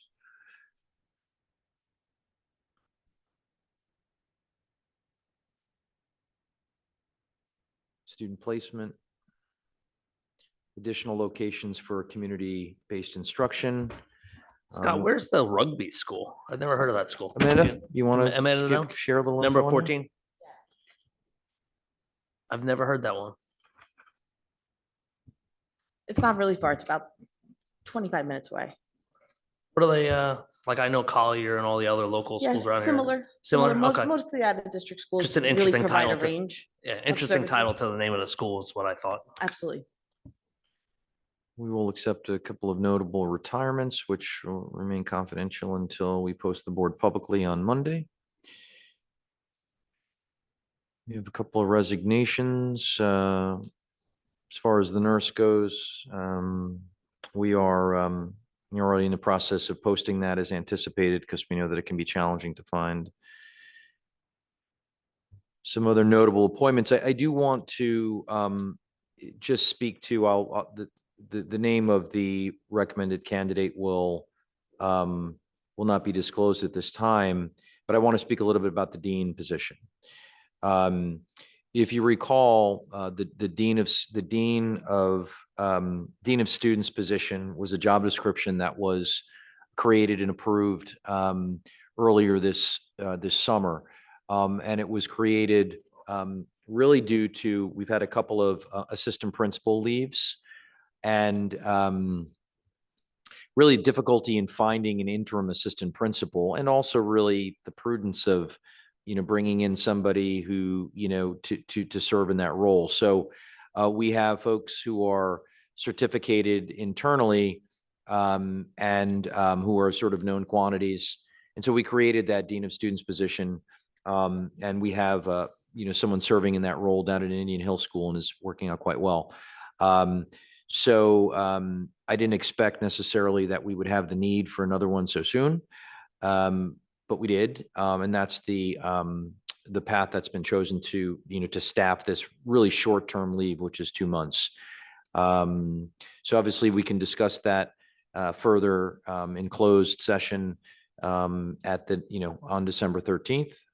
But I just wanted to give you some perspective on that position because it may seem new to you, but in fact was created, and I'll share the job description with the board as well. Filling that spot during the holiday break and New Year's, is that something that's considered important? I'm just trying to understand, especially with budgetary concerns, to be paying roughly $1,700 a week for a short period of time during the time that the school's closed and everyone's home. Well, that's a good question. Maybe I'll ask Mrs. Xiaomei to weigh in on that. Is that a per diem, or is that per diem? It's based upon days worked, correct? Right, so the days that the school district is closed would not be, that stipend would be prorated to the actual number of days worked. So, But it's Um, showing a flat 15,000, which would be about 7,500 a month. Or about, you well, know, no, it's 1,500, it's 15,000 for the year prorated. So it's actually $1,500 per month. all right, so that's how Yeah. the math works. Thank Yeah. you. Yep.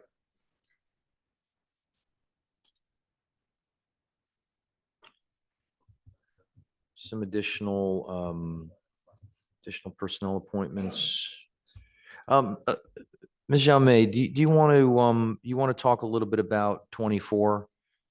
Just explain to the board that change with head custodian assignments at the, not with names mentioned, but just in terms of the format change. Talk a Yeah, little bit about that. Yeah, so the head custodian at SAT, like I say the building, at SATs is gonna go to the high school and SATs during the day shift. And one is gonna go at night and do the high school and SATs at the night shift. So we'll have a head custodian during the day and we'll have one also at night for activities that go on in the high school. To be a good move for them. So as opposed to having two head custodians in both buildings just during the day and none at night, Right. one will serve as the head custodian for the complex during the day and one will serve as the head custodian for the complex at night. Correct.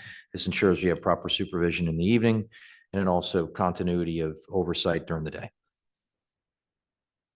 Yep.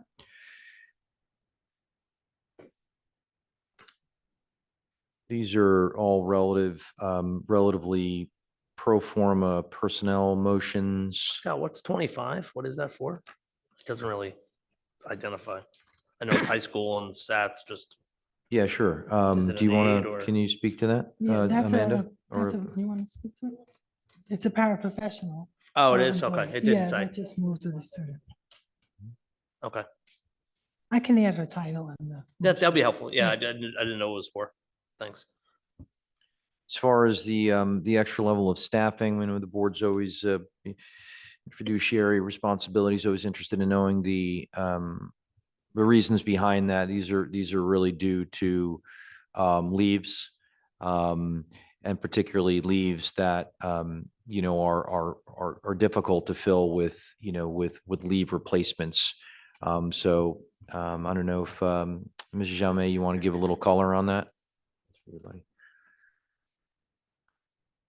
Again, without mentioning of names. No, yeah. So there are two staff members that are going out on a leave for a short period of time, but they're still a leave of absence and they have to be covered. So they're taking the staff members and giving them an extra class to complete their schedule.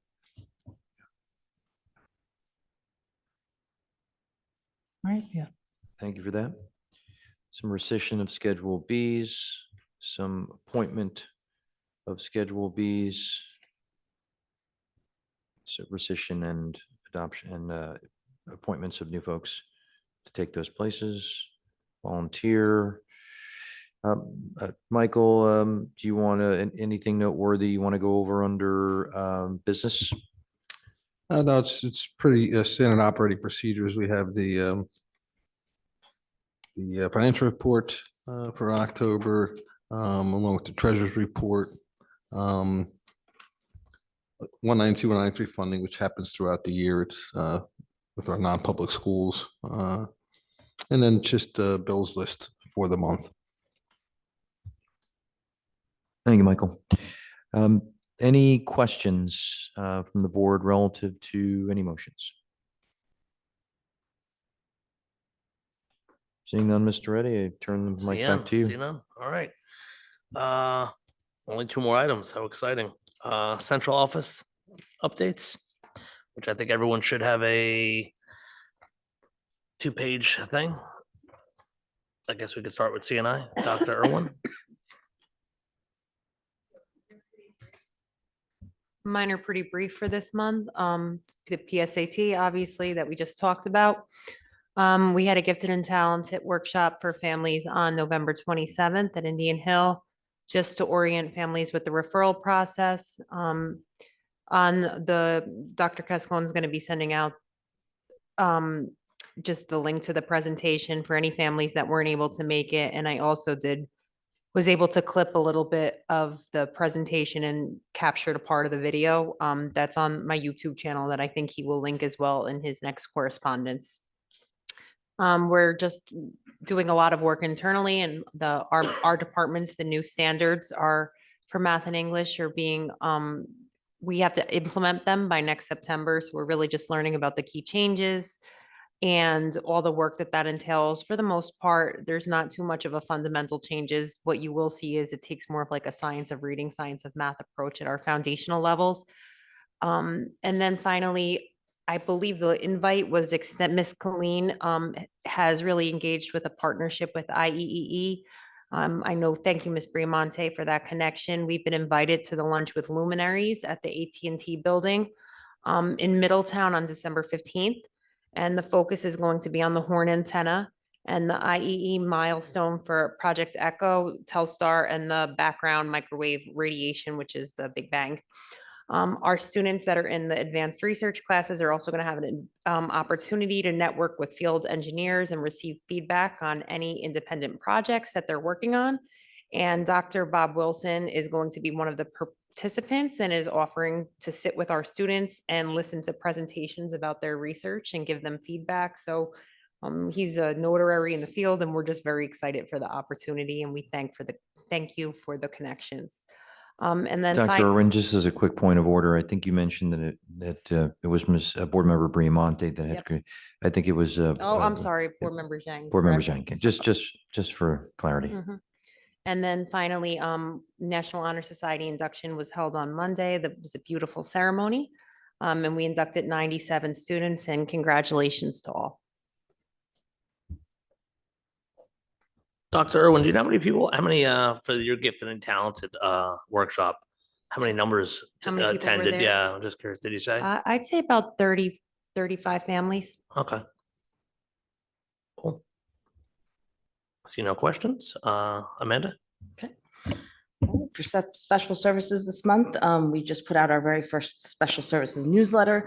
It will be distributed at every season, and we will highlight a different school within each newsletter. So this fall, the fall distribution went out with highlights of Village Elementary School and all of the good work that we're doing there. We are in the midst of providing second round professional development to all of our teachers and child study team members and related service providers regarding present levels of academic and achievement functional performance, as well as goals and objectives, making sure they're objective and specific and measurable. Our paraprofessionals have over 12 hours of professional development during the school year. And we are currently, because of conferences, we take the afternoons to give them that professional development. So we're doing a professional development academy for them and essentially giving them the opportunity to work on fostering independence, behavioral supports, and working with our visually impaired students. So it's a really nice series. Mrs. Rizzatello and I have been collaboratively working on sessions with both our SATs and our high school CST and guidance department together. So we're meeting with them regularly, making sure that we're collaborating with one another, ensuring that we're doing what's in the best interest of our students and having that articulation. So it's been really successful thus far, and we're really happy to see them come together as a really great team. And last is our behavioral threat assessment team has been proactively addressing student needs. We've been doing this in 3 out of 4 schools so far. Again, providing support to our students and families, identifying and meeting the needs that may have not otherwise gone, unseen and not addressed. And I'm really happy to say that supports that were put in place in the district, such as LineWise, have really helped us with supporting our students through this process, but it's been successful thus far. Okay. So I have a question. So as a parent of a special ed student, your bullet point number 2 about the PLAF and writing goals and objectives. So something that I feel like is really lacking in progress notes that came out is data. I'm assuming somebody has it somewhere, but basically, for all of the years that my daughter and my son before her had an IEP, those teachers are going in, they're writing their PS, PG, PI, whatever, that's it. Like there's really no comments. And as a person that has to write IEP progress notes, I'm writing data such as I write the date when it was mastered, if it was achieved. I write their percent accuracy over the last 2 to 3 sessions that they're averaging. Are they moving in an upward trend, a downward trend? I mean, I'm writing actual, and it's not, I don't go elaborate, but it's very easy with Easy Track and my data binder and whatever, it's all there that I'm just quick, I'm figuring out the math and I'm putting it in, and that's how I'm making my decisions. Are they progressing satisfactory or not? I just feel like it's something that we can do better. I'm sure our people are taking the data. So why aren't we showing that to parents? And then speaking of showing to parents, I'm wondering, under your stay here, we've now been keeping progress notes are now kept, because remember, like, they used to get deleted in Power School, but now they were. So only the past couple of years have they been, they stay there now. Can we load the IEPs up there? Because unless I don't know, and I might not know, I don't know how to see my child's IEP other than it got emailed to me by the case manager. So I know in Genesis, you can upload it as a PDF. In Power School, I have no idea, but so you're So the saying staff- yes. She so the says, yeah. staff is able to see all of the IEPs, but we'd have to see how we can make that. Can we make it accessible happen for parents? families. Because Absolutely. I was looking at modification. I was trying to find a modification that was very well written in my daughter's IEP. And I wanted to use it as an example. And I couldn't, like, I had to go search back through emails. So just as a thought, for that. And then just Scott, the special service monthly newsletter, which yay, it's awesome. And now with the, can we also link that into your newsletter? What, I know CNI was there, but I don't know, whichever, can we just make sure that because that could be information for, because I think it got sent out to special ed, but maybe not 504 people. It and was, maybe it they was should linked be- in my Monday letter to everyone. It was there? Yeah. Yeah. Okay. And in fact, my new letter was embedded directly into the into body it. of the school messenger email. Okay, So you have no excuse now, Ms. All Tusala. right. No clicking, no downloading. thank you. I have a brief item for you, and different topic, but along the things perhaps we can do better. From in your profession, do you have any advice for the board and or administration in encouraging folks that are, for example, if I'm a student and I utilize a wheelchair or other mobility device, or perhaps I'm sight impaired or hearing impaired, and I'm in a classroom and I have a teacher who also uses mobility devices. I'm really connecting with that person or whoever that may be. Right now, my understanding from administration, there are no educators that utilize mobility devices, wheelchairs, things of that nature. Whether that's statistic anomaly or not, I don't really know. My hunch is that there are folks that perhaps don't apply at all for whatever different reasons. And then I'll get to the question, because the other piece is for students, whether they're 18 or transitioning to adulthood, or adults that are in the community that are developmentally disabled, as an example, but well able to work for an income. I'm not talking about internship, I'm talking about paycheck, whether it's part-time, per diem, or in some other fashion. Do you have any advice for an organization that wants to do better?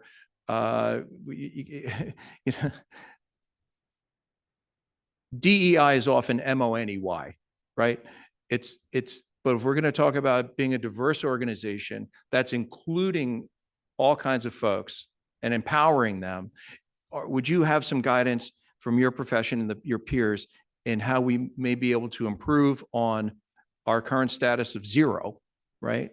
To encourage applicants that may think, I can't apply there, instead of I absolutely can. For example, because somebody's send a video of a meeting where we're talking about it. Do you have any advice for the student side to be here? And or the general way we post for positions? Is different outreach? Like, for example, I call the State Office of Disabilities. Frankly, with their phone chain, I couldn't get through to a soul. So maybe it's one of those days that they're not working in the office, like Monday, Tuesday, Wednesday, Thursday, or Friday, right? Because I couldn't get, and I got no return phone call. So I just wanted to throw that out to you. What do you see? If you were whiteboarding something, how could we do better? We're in a very fortunate position in our district because we have, we take in even from out of other districts, students with visual impairments, students with hearing impairments. So we've got a teacher of the deaf on staff. We have an orientation and mobility specialist on staff. We have, a teacher of the deaf, hearing, visually impaired. So we've got supports and services and specialties that other districts just don't have. There's a total of, I think, 30 orientation and mobility specialists in the entire state of New Jersey. That's a real deficit to the entire state. And we're fortunate we have one. So I think that ultimately our facilities are really, we're in a fortunate position that our facilities allow for employees to want to come here and to be employed here and be able to access anything that they need to access. As far as reaching out to them, we're fortunate as far as the enterprise program. We have had students who are 18 or older transition to a paid job here in our district. Could we do more? Absolutely. I think we absolutely can do more. We spend a lot of time with our 18 to 21 program out in the community. They're running all of Bellworks mailroom. They're in restaurants. They're in other factories. They're in so many different locations. So I think that we can absolutely incorporate more in our own district. And also, just lastly, about teachers, the education, I was chatting with the board member Jasil a little bit.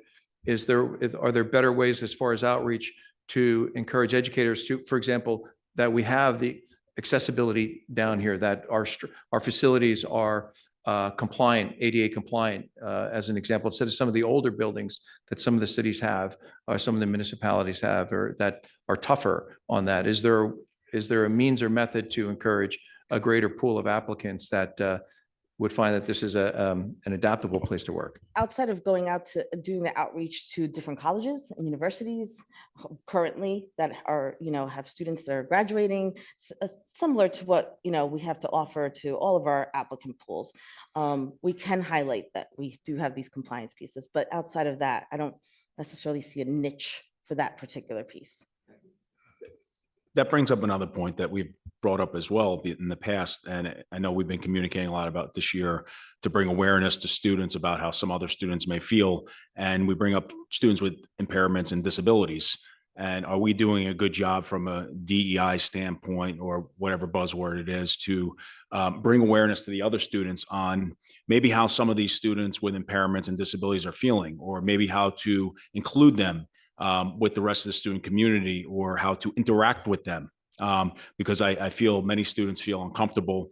They might not know how to outreach or how to communicate with a child who's dealing with something. But we need to make sure, with all this communication that we've been doing and a lot of the things that want to be implemented in the schools to bring awareness to students, let's not forget about these students with impairments and disabilities. Do we bring awareness for the other students and how to interact and treat these wonderful that's students? the state mandate, that is. So what are we doing?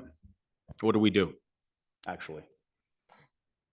So it not only is part of our curriculum as a state mandate, but it also is something that we're kind of living every single day. So our STARS program goes down to Village every day as part of their work program. So they're taking copies, they're helping in the cafeterias, they're integrating with all the students. So I think they're getting that exposure. On top of this, as they're younger, it's naturally embedded. It's naturally embedded into specials, it's naturally embedded into recess, it's in all of their assemblies and their activities. Everything's so inclusive. And then I think our unified sports then kind of takes over a little bit there as well. Yeah, the unified sports, actually, that came up in the rec committee meeting. I know that I was at the basketball game last year. It was wonderful to see the cheerleaders from the special ed. I loved that. And some of the questions that had come up was, how can we incorporate some of the kids into some of the other sports, maybe playing whatever they're able to do during a sport at halftime, maybe there was an event. So maybe enhance that. Are we planning anything else where the students can get into a sport, we can watch them play? Mr. Casal and I have been really having a long discussions about like really improving our unified sports, expanding it, making it better. We're trying to integrate some real life exposure too. So over the winter, the next round of unified sports, we're actually going to be doing bowling and going to a bowling alley, right? And giving all of the kids the experience to actually go to that facility. And then that could be something that recreationally, then they do with their families and then continue on from there. But certainly we understand that there's more opportunity to be in track, to be in basketball. And again, have, be able to play those games during halftime, like you said. Are we able to do, and do we have enough participation possibly to do something out of some of our local games? Is Yeah. it something that we can? I think that's something we can absolutely explore. I don't know what the There's participation. so rate- much that we can actually do within our unified sports. But I would just like to say that not every family wants to be on display at a football game or at a soccer game or whatever. And I'm just telling you that from experience and knowing a bunch of special ed families. Like we've had parents come and speak at the CPAC meeting saying they don't even want to celebrate Autism Acceptance Month. It should be about neurodiversity and not singling out that their child has autism. They don't want to be put on display. So, if they sign up for unified sports, then that's what they've, signed up for and, doing something. That being said, like, how HYAA might have a night, like softball comes and they do a night on one of the varsity games or something like that. But it's optional for who for who does show up. It's not a game. It's more like they get to run the bases and they get announced and whatever. And it's just based on who comes, but just something like a different lens that sometimes they don't want. That's to a be on great, display. that's a great perspective. So thanks for bringing it up. I guess I often stumble upon those amazing videos that you see online of that child that got to score that basket. And that was just a life-changing moment for that child. So if there's opportunities like that we can do here in Holmdel, it'd be special. And That's I will all. say, we do have a student Yeah. that just ran track. That's ran awesome. in a track meet, did really, really, really well. We were all there to Great. cheer him on. So it was pretty awesome. That's awesome. Thanks for the chat.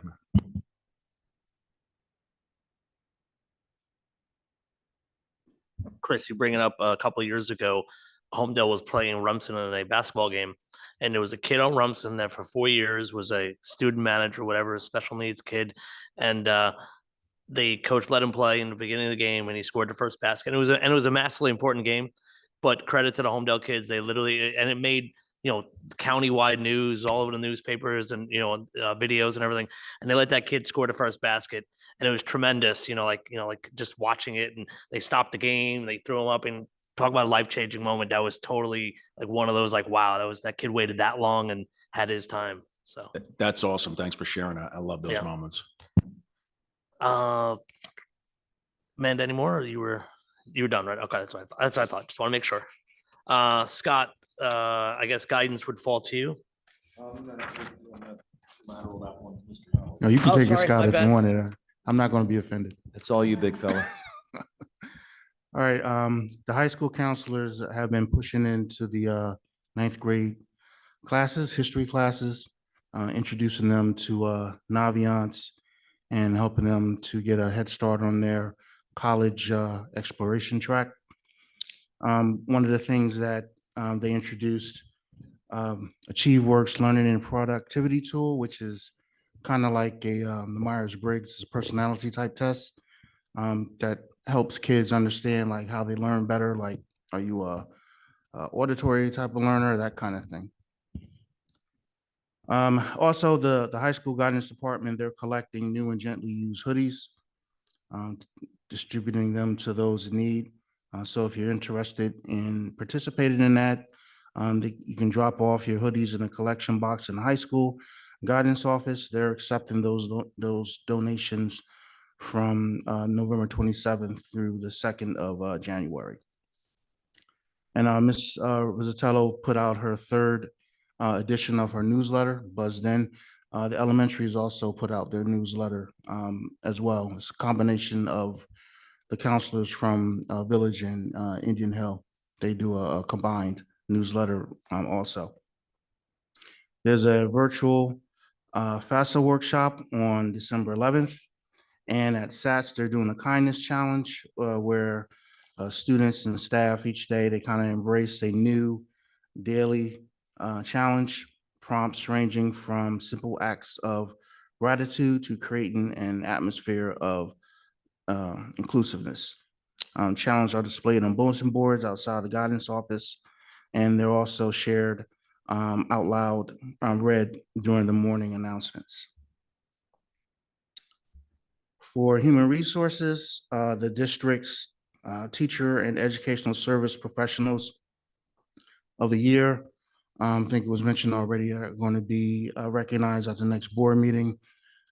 We did the big reveal to the people who are winning at staff meetings. Most recently, one we did was today, actually, at Village.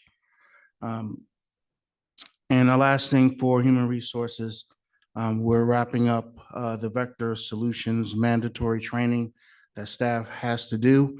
And those things, the trainings range from everything from suicide awareness to understanding the complexities of the HIB law. And that's it for those two, unless there's any questions.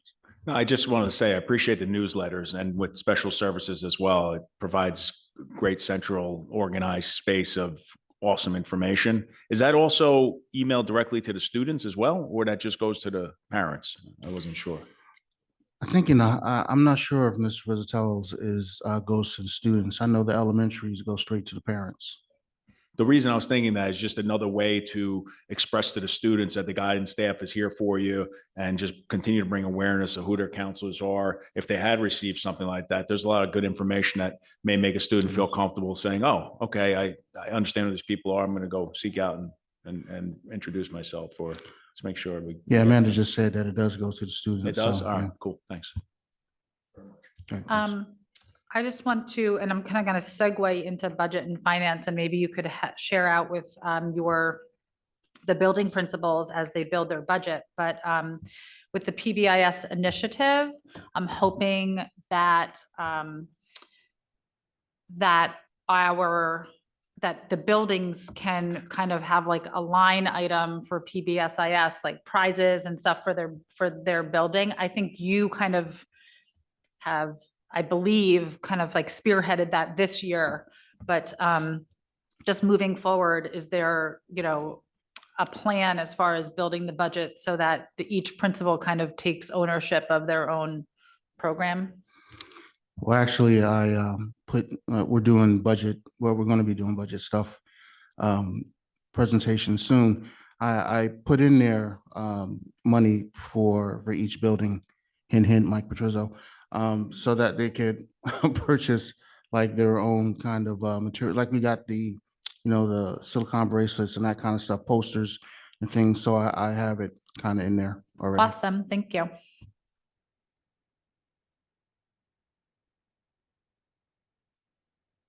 All right. Elena, I think the next one had human resources. Yeah, I did that for human Oh, resources. no, human resources, or technically you sort of hit that.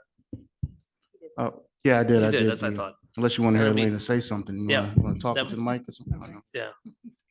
Mike, buildings, grounds, and budget and finance, and then transportation, Yeah, so which we sort of touched on. there already. were several policies that'll be touched upon at the next item with the policy update, but there were several policies that'll be on the 13th agenda for second and final reading. That kind of overlap budget and finance as well as buildings and grounds, but I know that'll be touched upon next.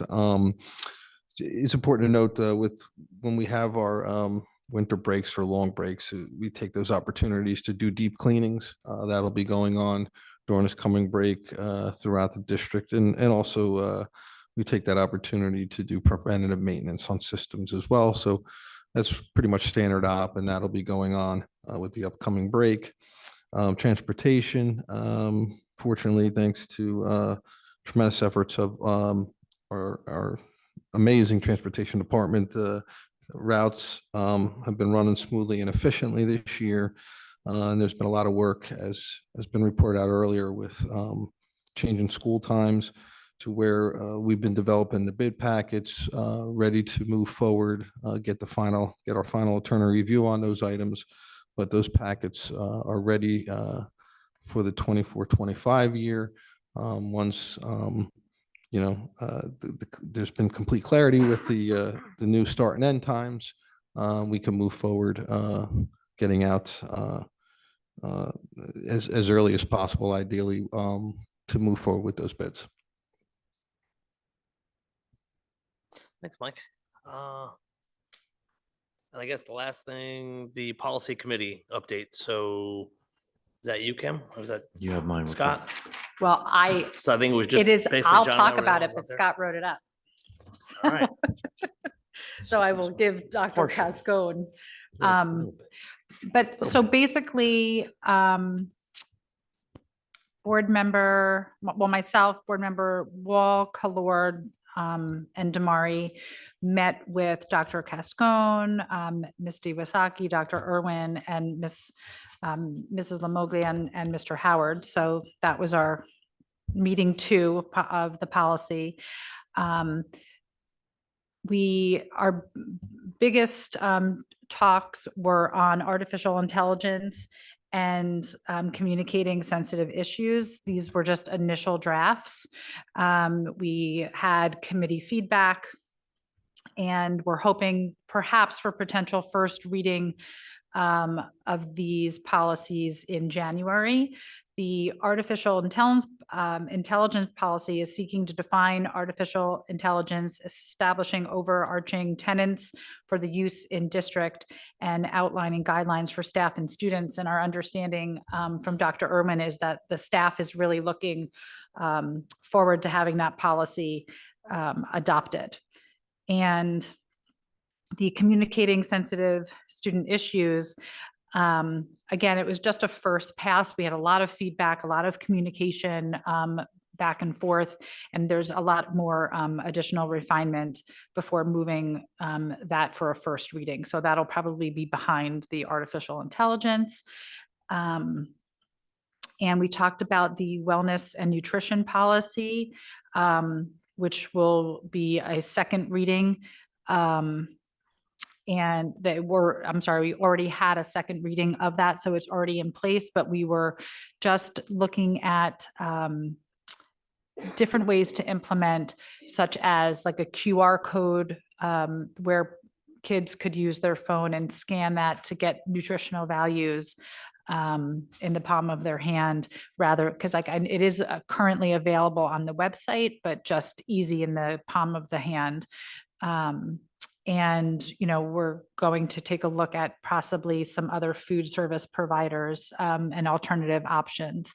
So everything else, the remaining policies for the December 13th action agenda have already gone under a first reading and were reviewed, and there was no real questions by the board members at the committee. So those will be second and final reading for next week. Thank you, Kim. Well, I imagine there might be some discussion on those points, but I just want to note that once we get through those, there are 2 policies that were tabled, which, if the board will allow, I'm happy to sort of, again, tee that up and, sort of begin the conversations. And those were the corporal punishment policy and the controversial issues policy. Just seeking clarity on the final line of the corporal punishment policy. And there's really, I think, a discussion point around board approval of guest speakers, which I think the committee thought would be helpful to get some additional board feedback. Yes, thank you. That's right. So for the controversial issues, nope, yes, it was controversial issues, sorry. One of the lines on it talked about the board having to approve guests and speakers. And I specifically brought up Veterans Day and Career Day. Sometimes people are signing up 2 days before that, which would make it impossible for board approval. And I don't think that in my opinion, in talking about having these, speakers come and be board approved, I think that it was more for assembly or more bigger school-wide base, I don't think the purpose, the initial intent was for Career Day or Veterans Day, but the way that the policy, how it kind of says it right now, they would have to be. So I think we're looking to kind of refine it a little bit more.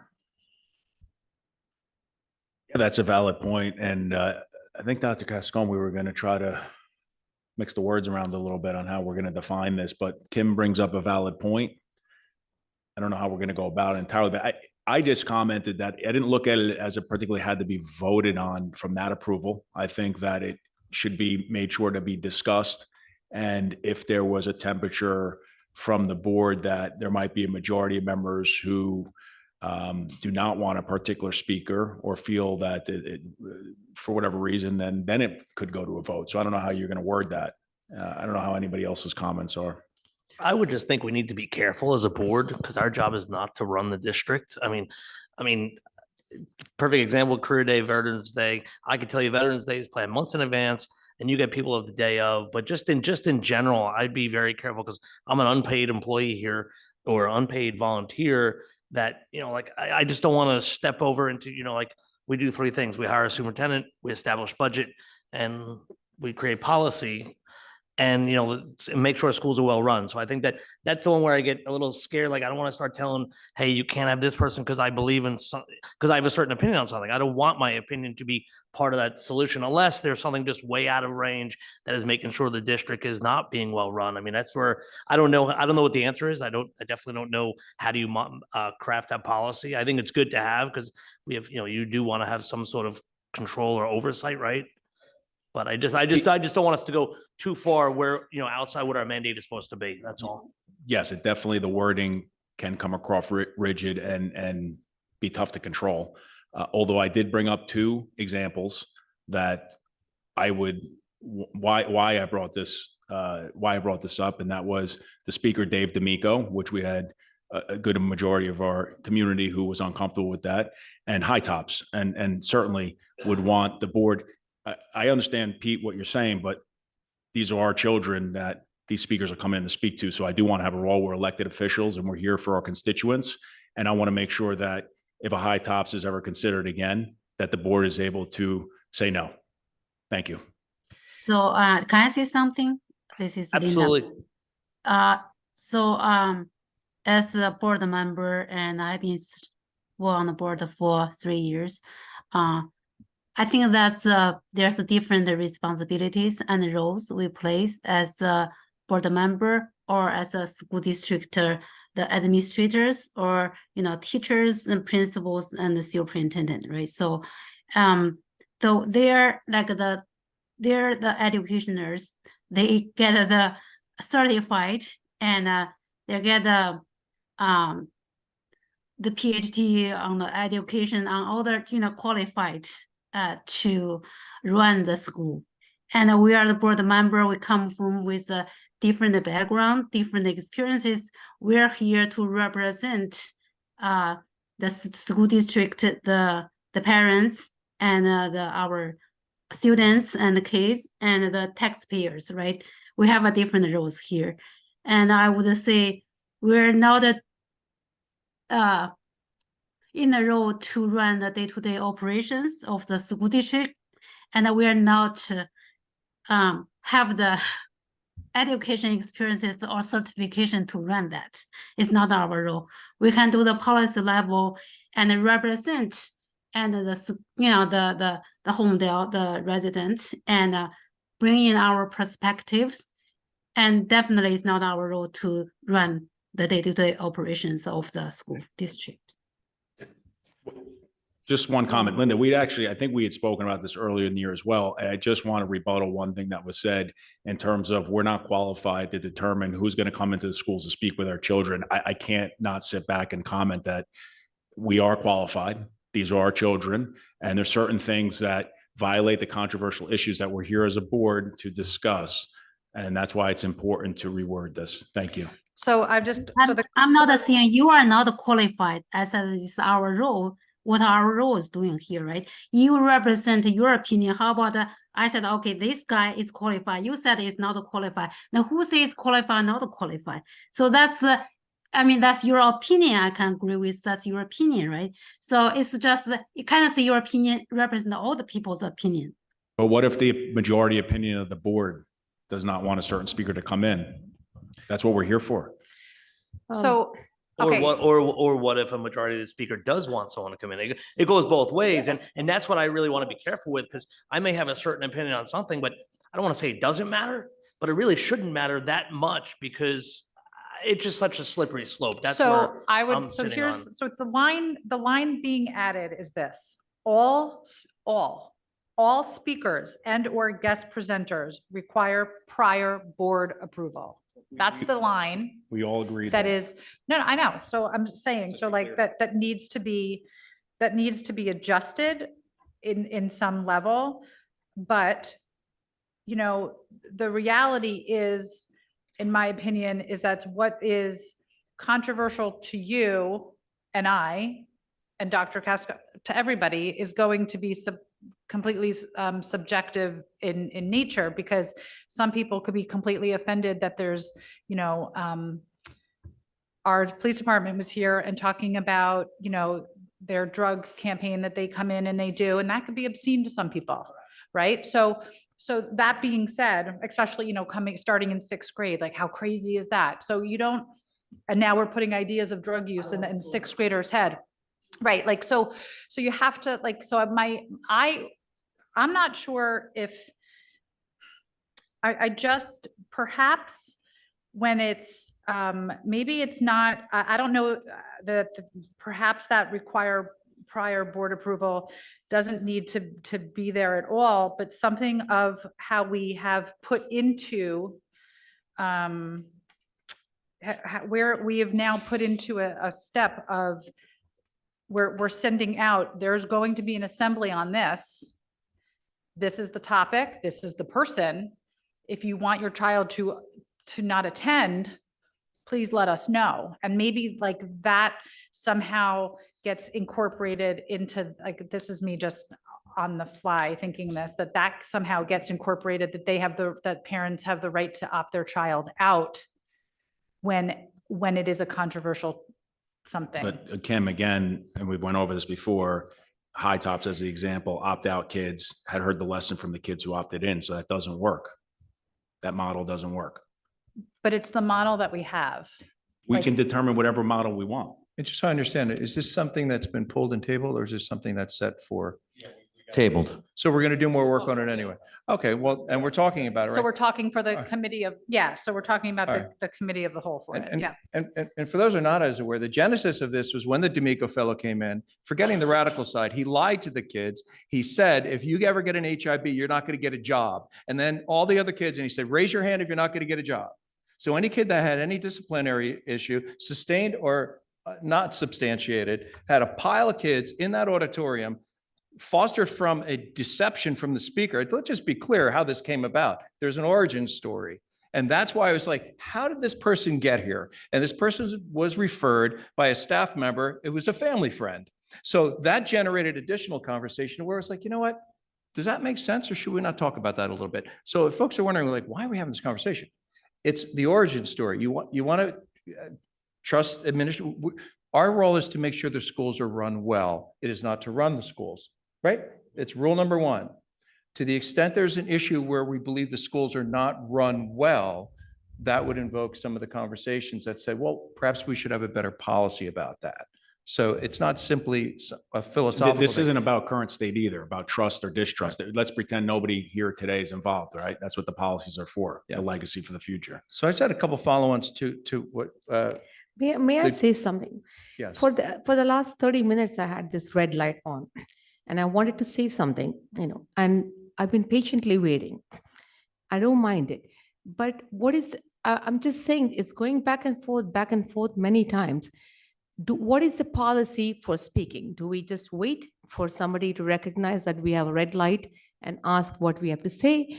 Or do we just wait for somebody to break and then get in? I just want to know what the policy is for us to speak. I think jump in, especially, I look at it No, like this. I don't think I can jump in just aggressively. It's Okay. not everybody's I style. I will So find your red light next time and I will jump on. I will for, jump on. and this has happened many times. Okay. So, I mean, everybody has something to say and it can't be just the people who are speaking all the time. I think you can look at who has something to say, at least give them 2 minutes. I And didn't see your light on. I apologize, but I would say, especially during this meeting, in my opinion, knowing this is the replacement of the committee meetings, this is to me more of an open forum. yes, open know, forum so, is fine, yeah. but I can't possibly My bad. interrupt somebody. And as soon as somebody stops, if somebody else starts, the other person's waiting. So there's got to be some way of making sure that everybody's heard.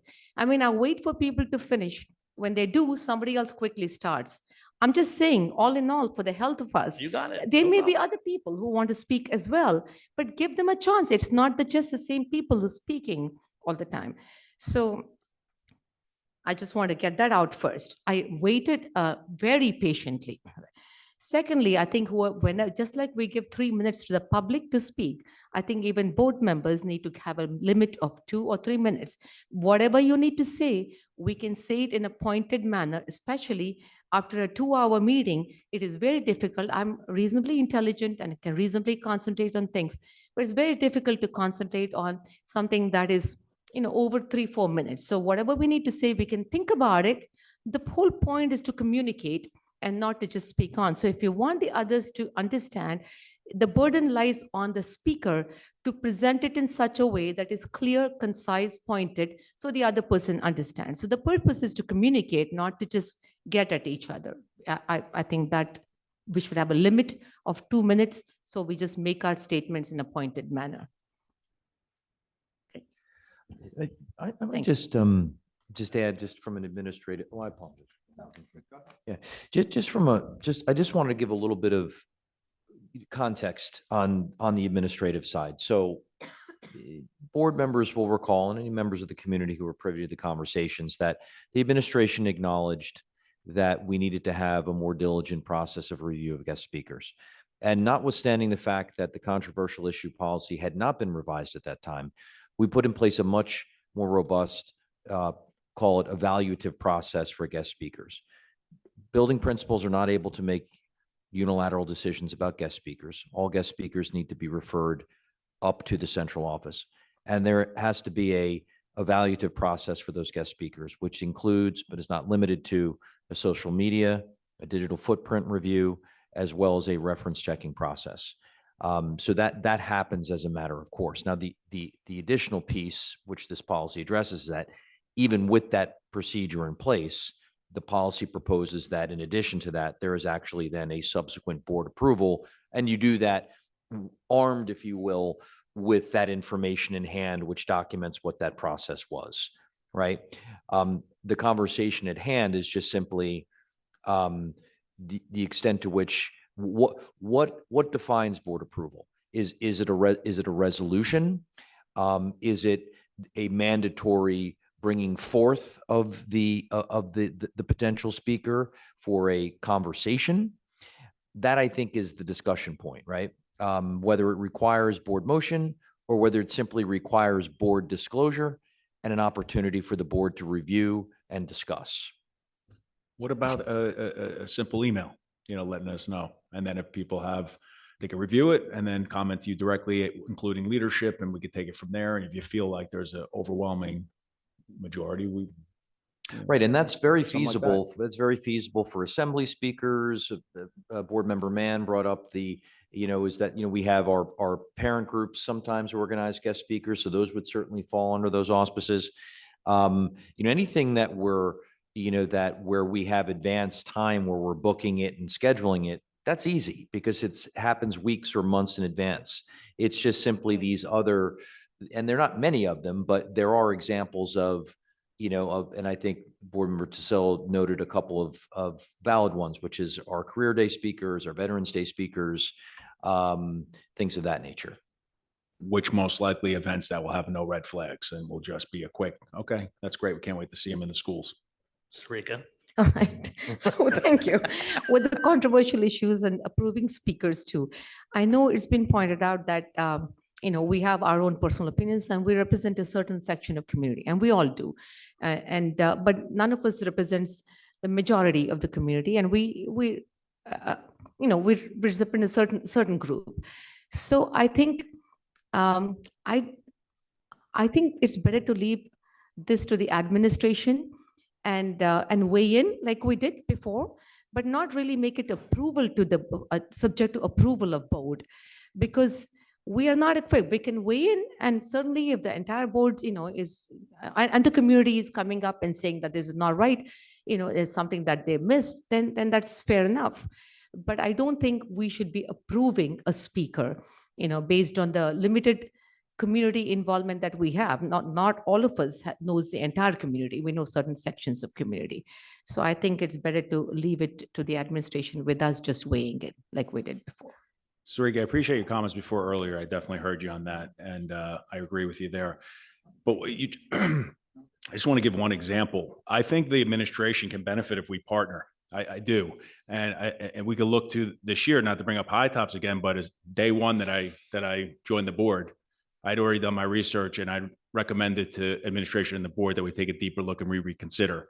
And I communicated many times publicly and on email, and I was right about that, right? We all know what came out later on, and thankfully administration had worked with us over time, and we ended up relieving them of their duty. And then we had found out what they were up to through them being exposed later on, and they ended up talking to 360 kids. And as a board member, I don't feel comfortable sitting up here and having them come in and not having a say. So I think we can benefit in a partnership, because sometimes things get lost. Sometimes the administration doesn't necessarily know how the community feels about things. And we have 9 board members here representing the community that can work in partnership. Thank you. Is your light on? I don't want to cut you off. I'm kidding. So, no, you're making some good meeting management points, and I think they're valuable. From time to time, board members have an individual issue that they think is very important, and it may be controversial, and you could have conversational friction. For 7 o'clock to 9:30, for parents that are having their children go to school every single day, we're volunteering to invest a few hours of time. I think there's no harm in that. Like, for example, excellent points on policy for food and nutrition and what have you. Like when you spoke the other day for, 5, 10, whatever minutes, I don't expect anybody to cut you off in 2 minutes. You feel strongly about it. And it takes sometimes a little bit more time. As far as back and forth in general, a little healthy dialogue and debate, I would say that the taxpayers wouldn't mind that at all. The piece, so I just wanted to share that.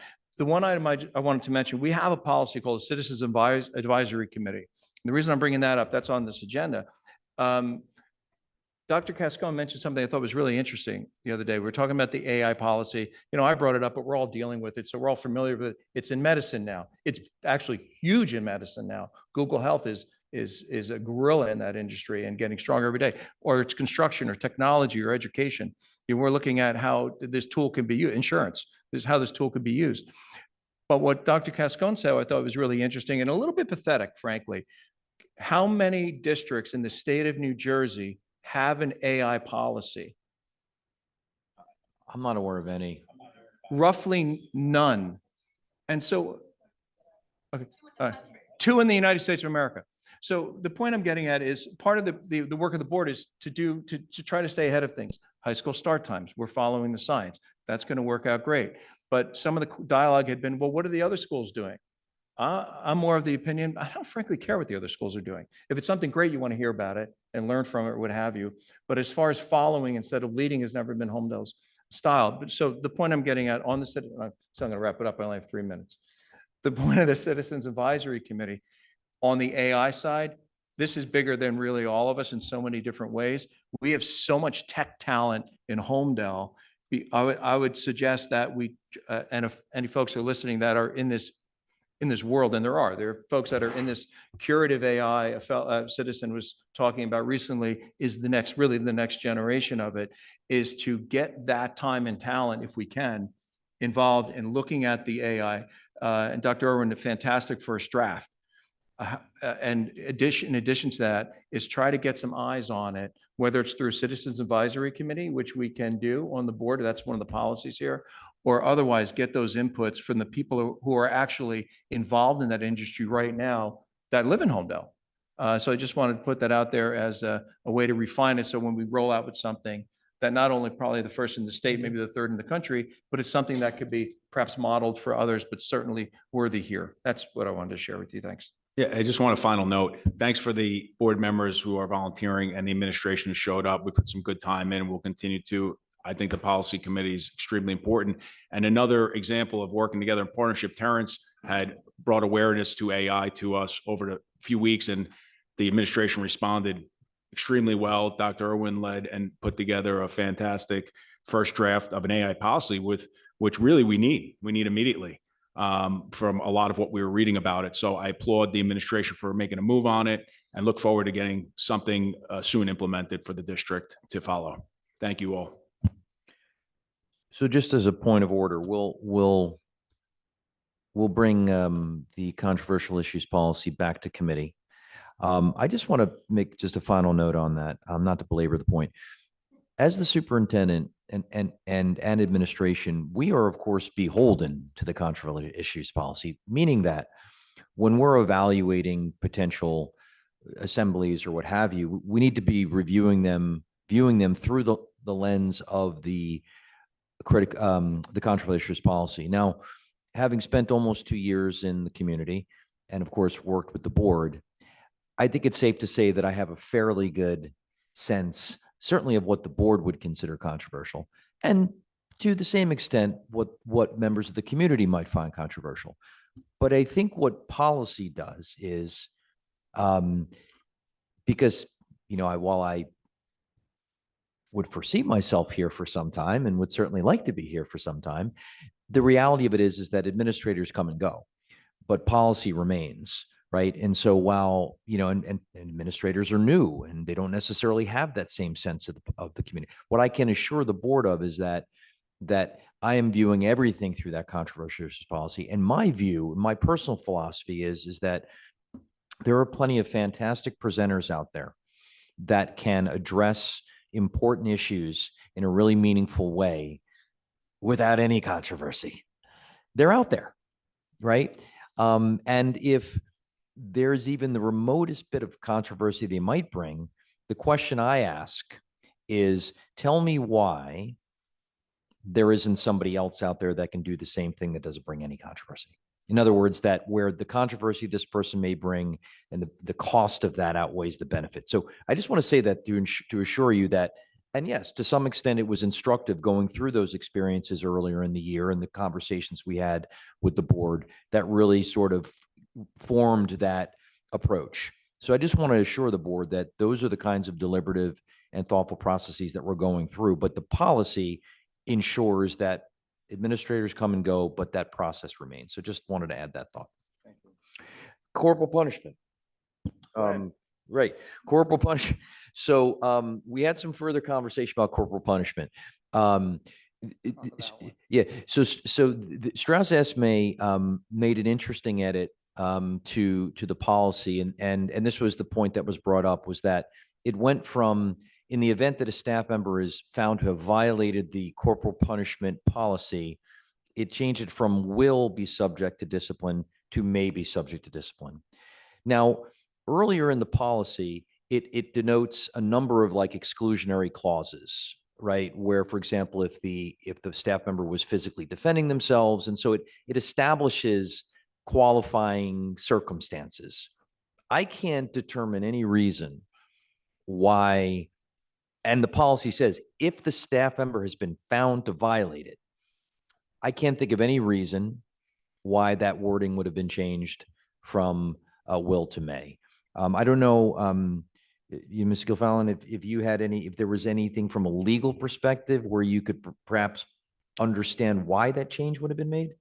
There's no legal basis if in fact the staff member is found after an investigation by the superintendent or the human resources individuals to say that there would not be some form of discipline.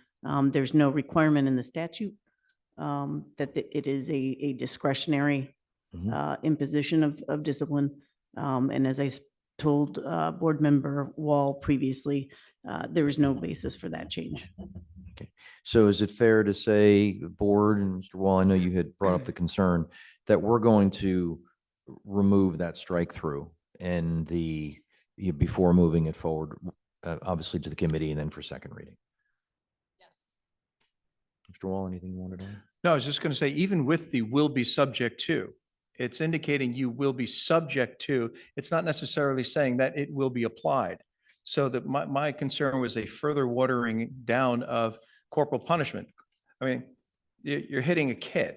So so the will be subject to just seems logical, which to me is more the point that we move, terminate Strauss Esme, get New Jersey ASBO or another organization in here to really do a deep dive and properly review, legally review, and also, by the way, categorize from mandatory to voluntary our policies so they're articulated well, both to the parents, right, and to the board. But it just shows, again, why we should sunset that contract from that controversial vendor in Toms River. Thank you. All right, I think we were done. I did miss public comment, so if there's any people in the public that will make a comment. Yeah, we're good. We do not have to go into executive session, so if I get a motion to close, to adjourn, Motion. any second? And all have a good night. Thank you very much.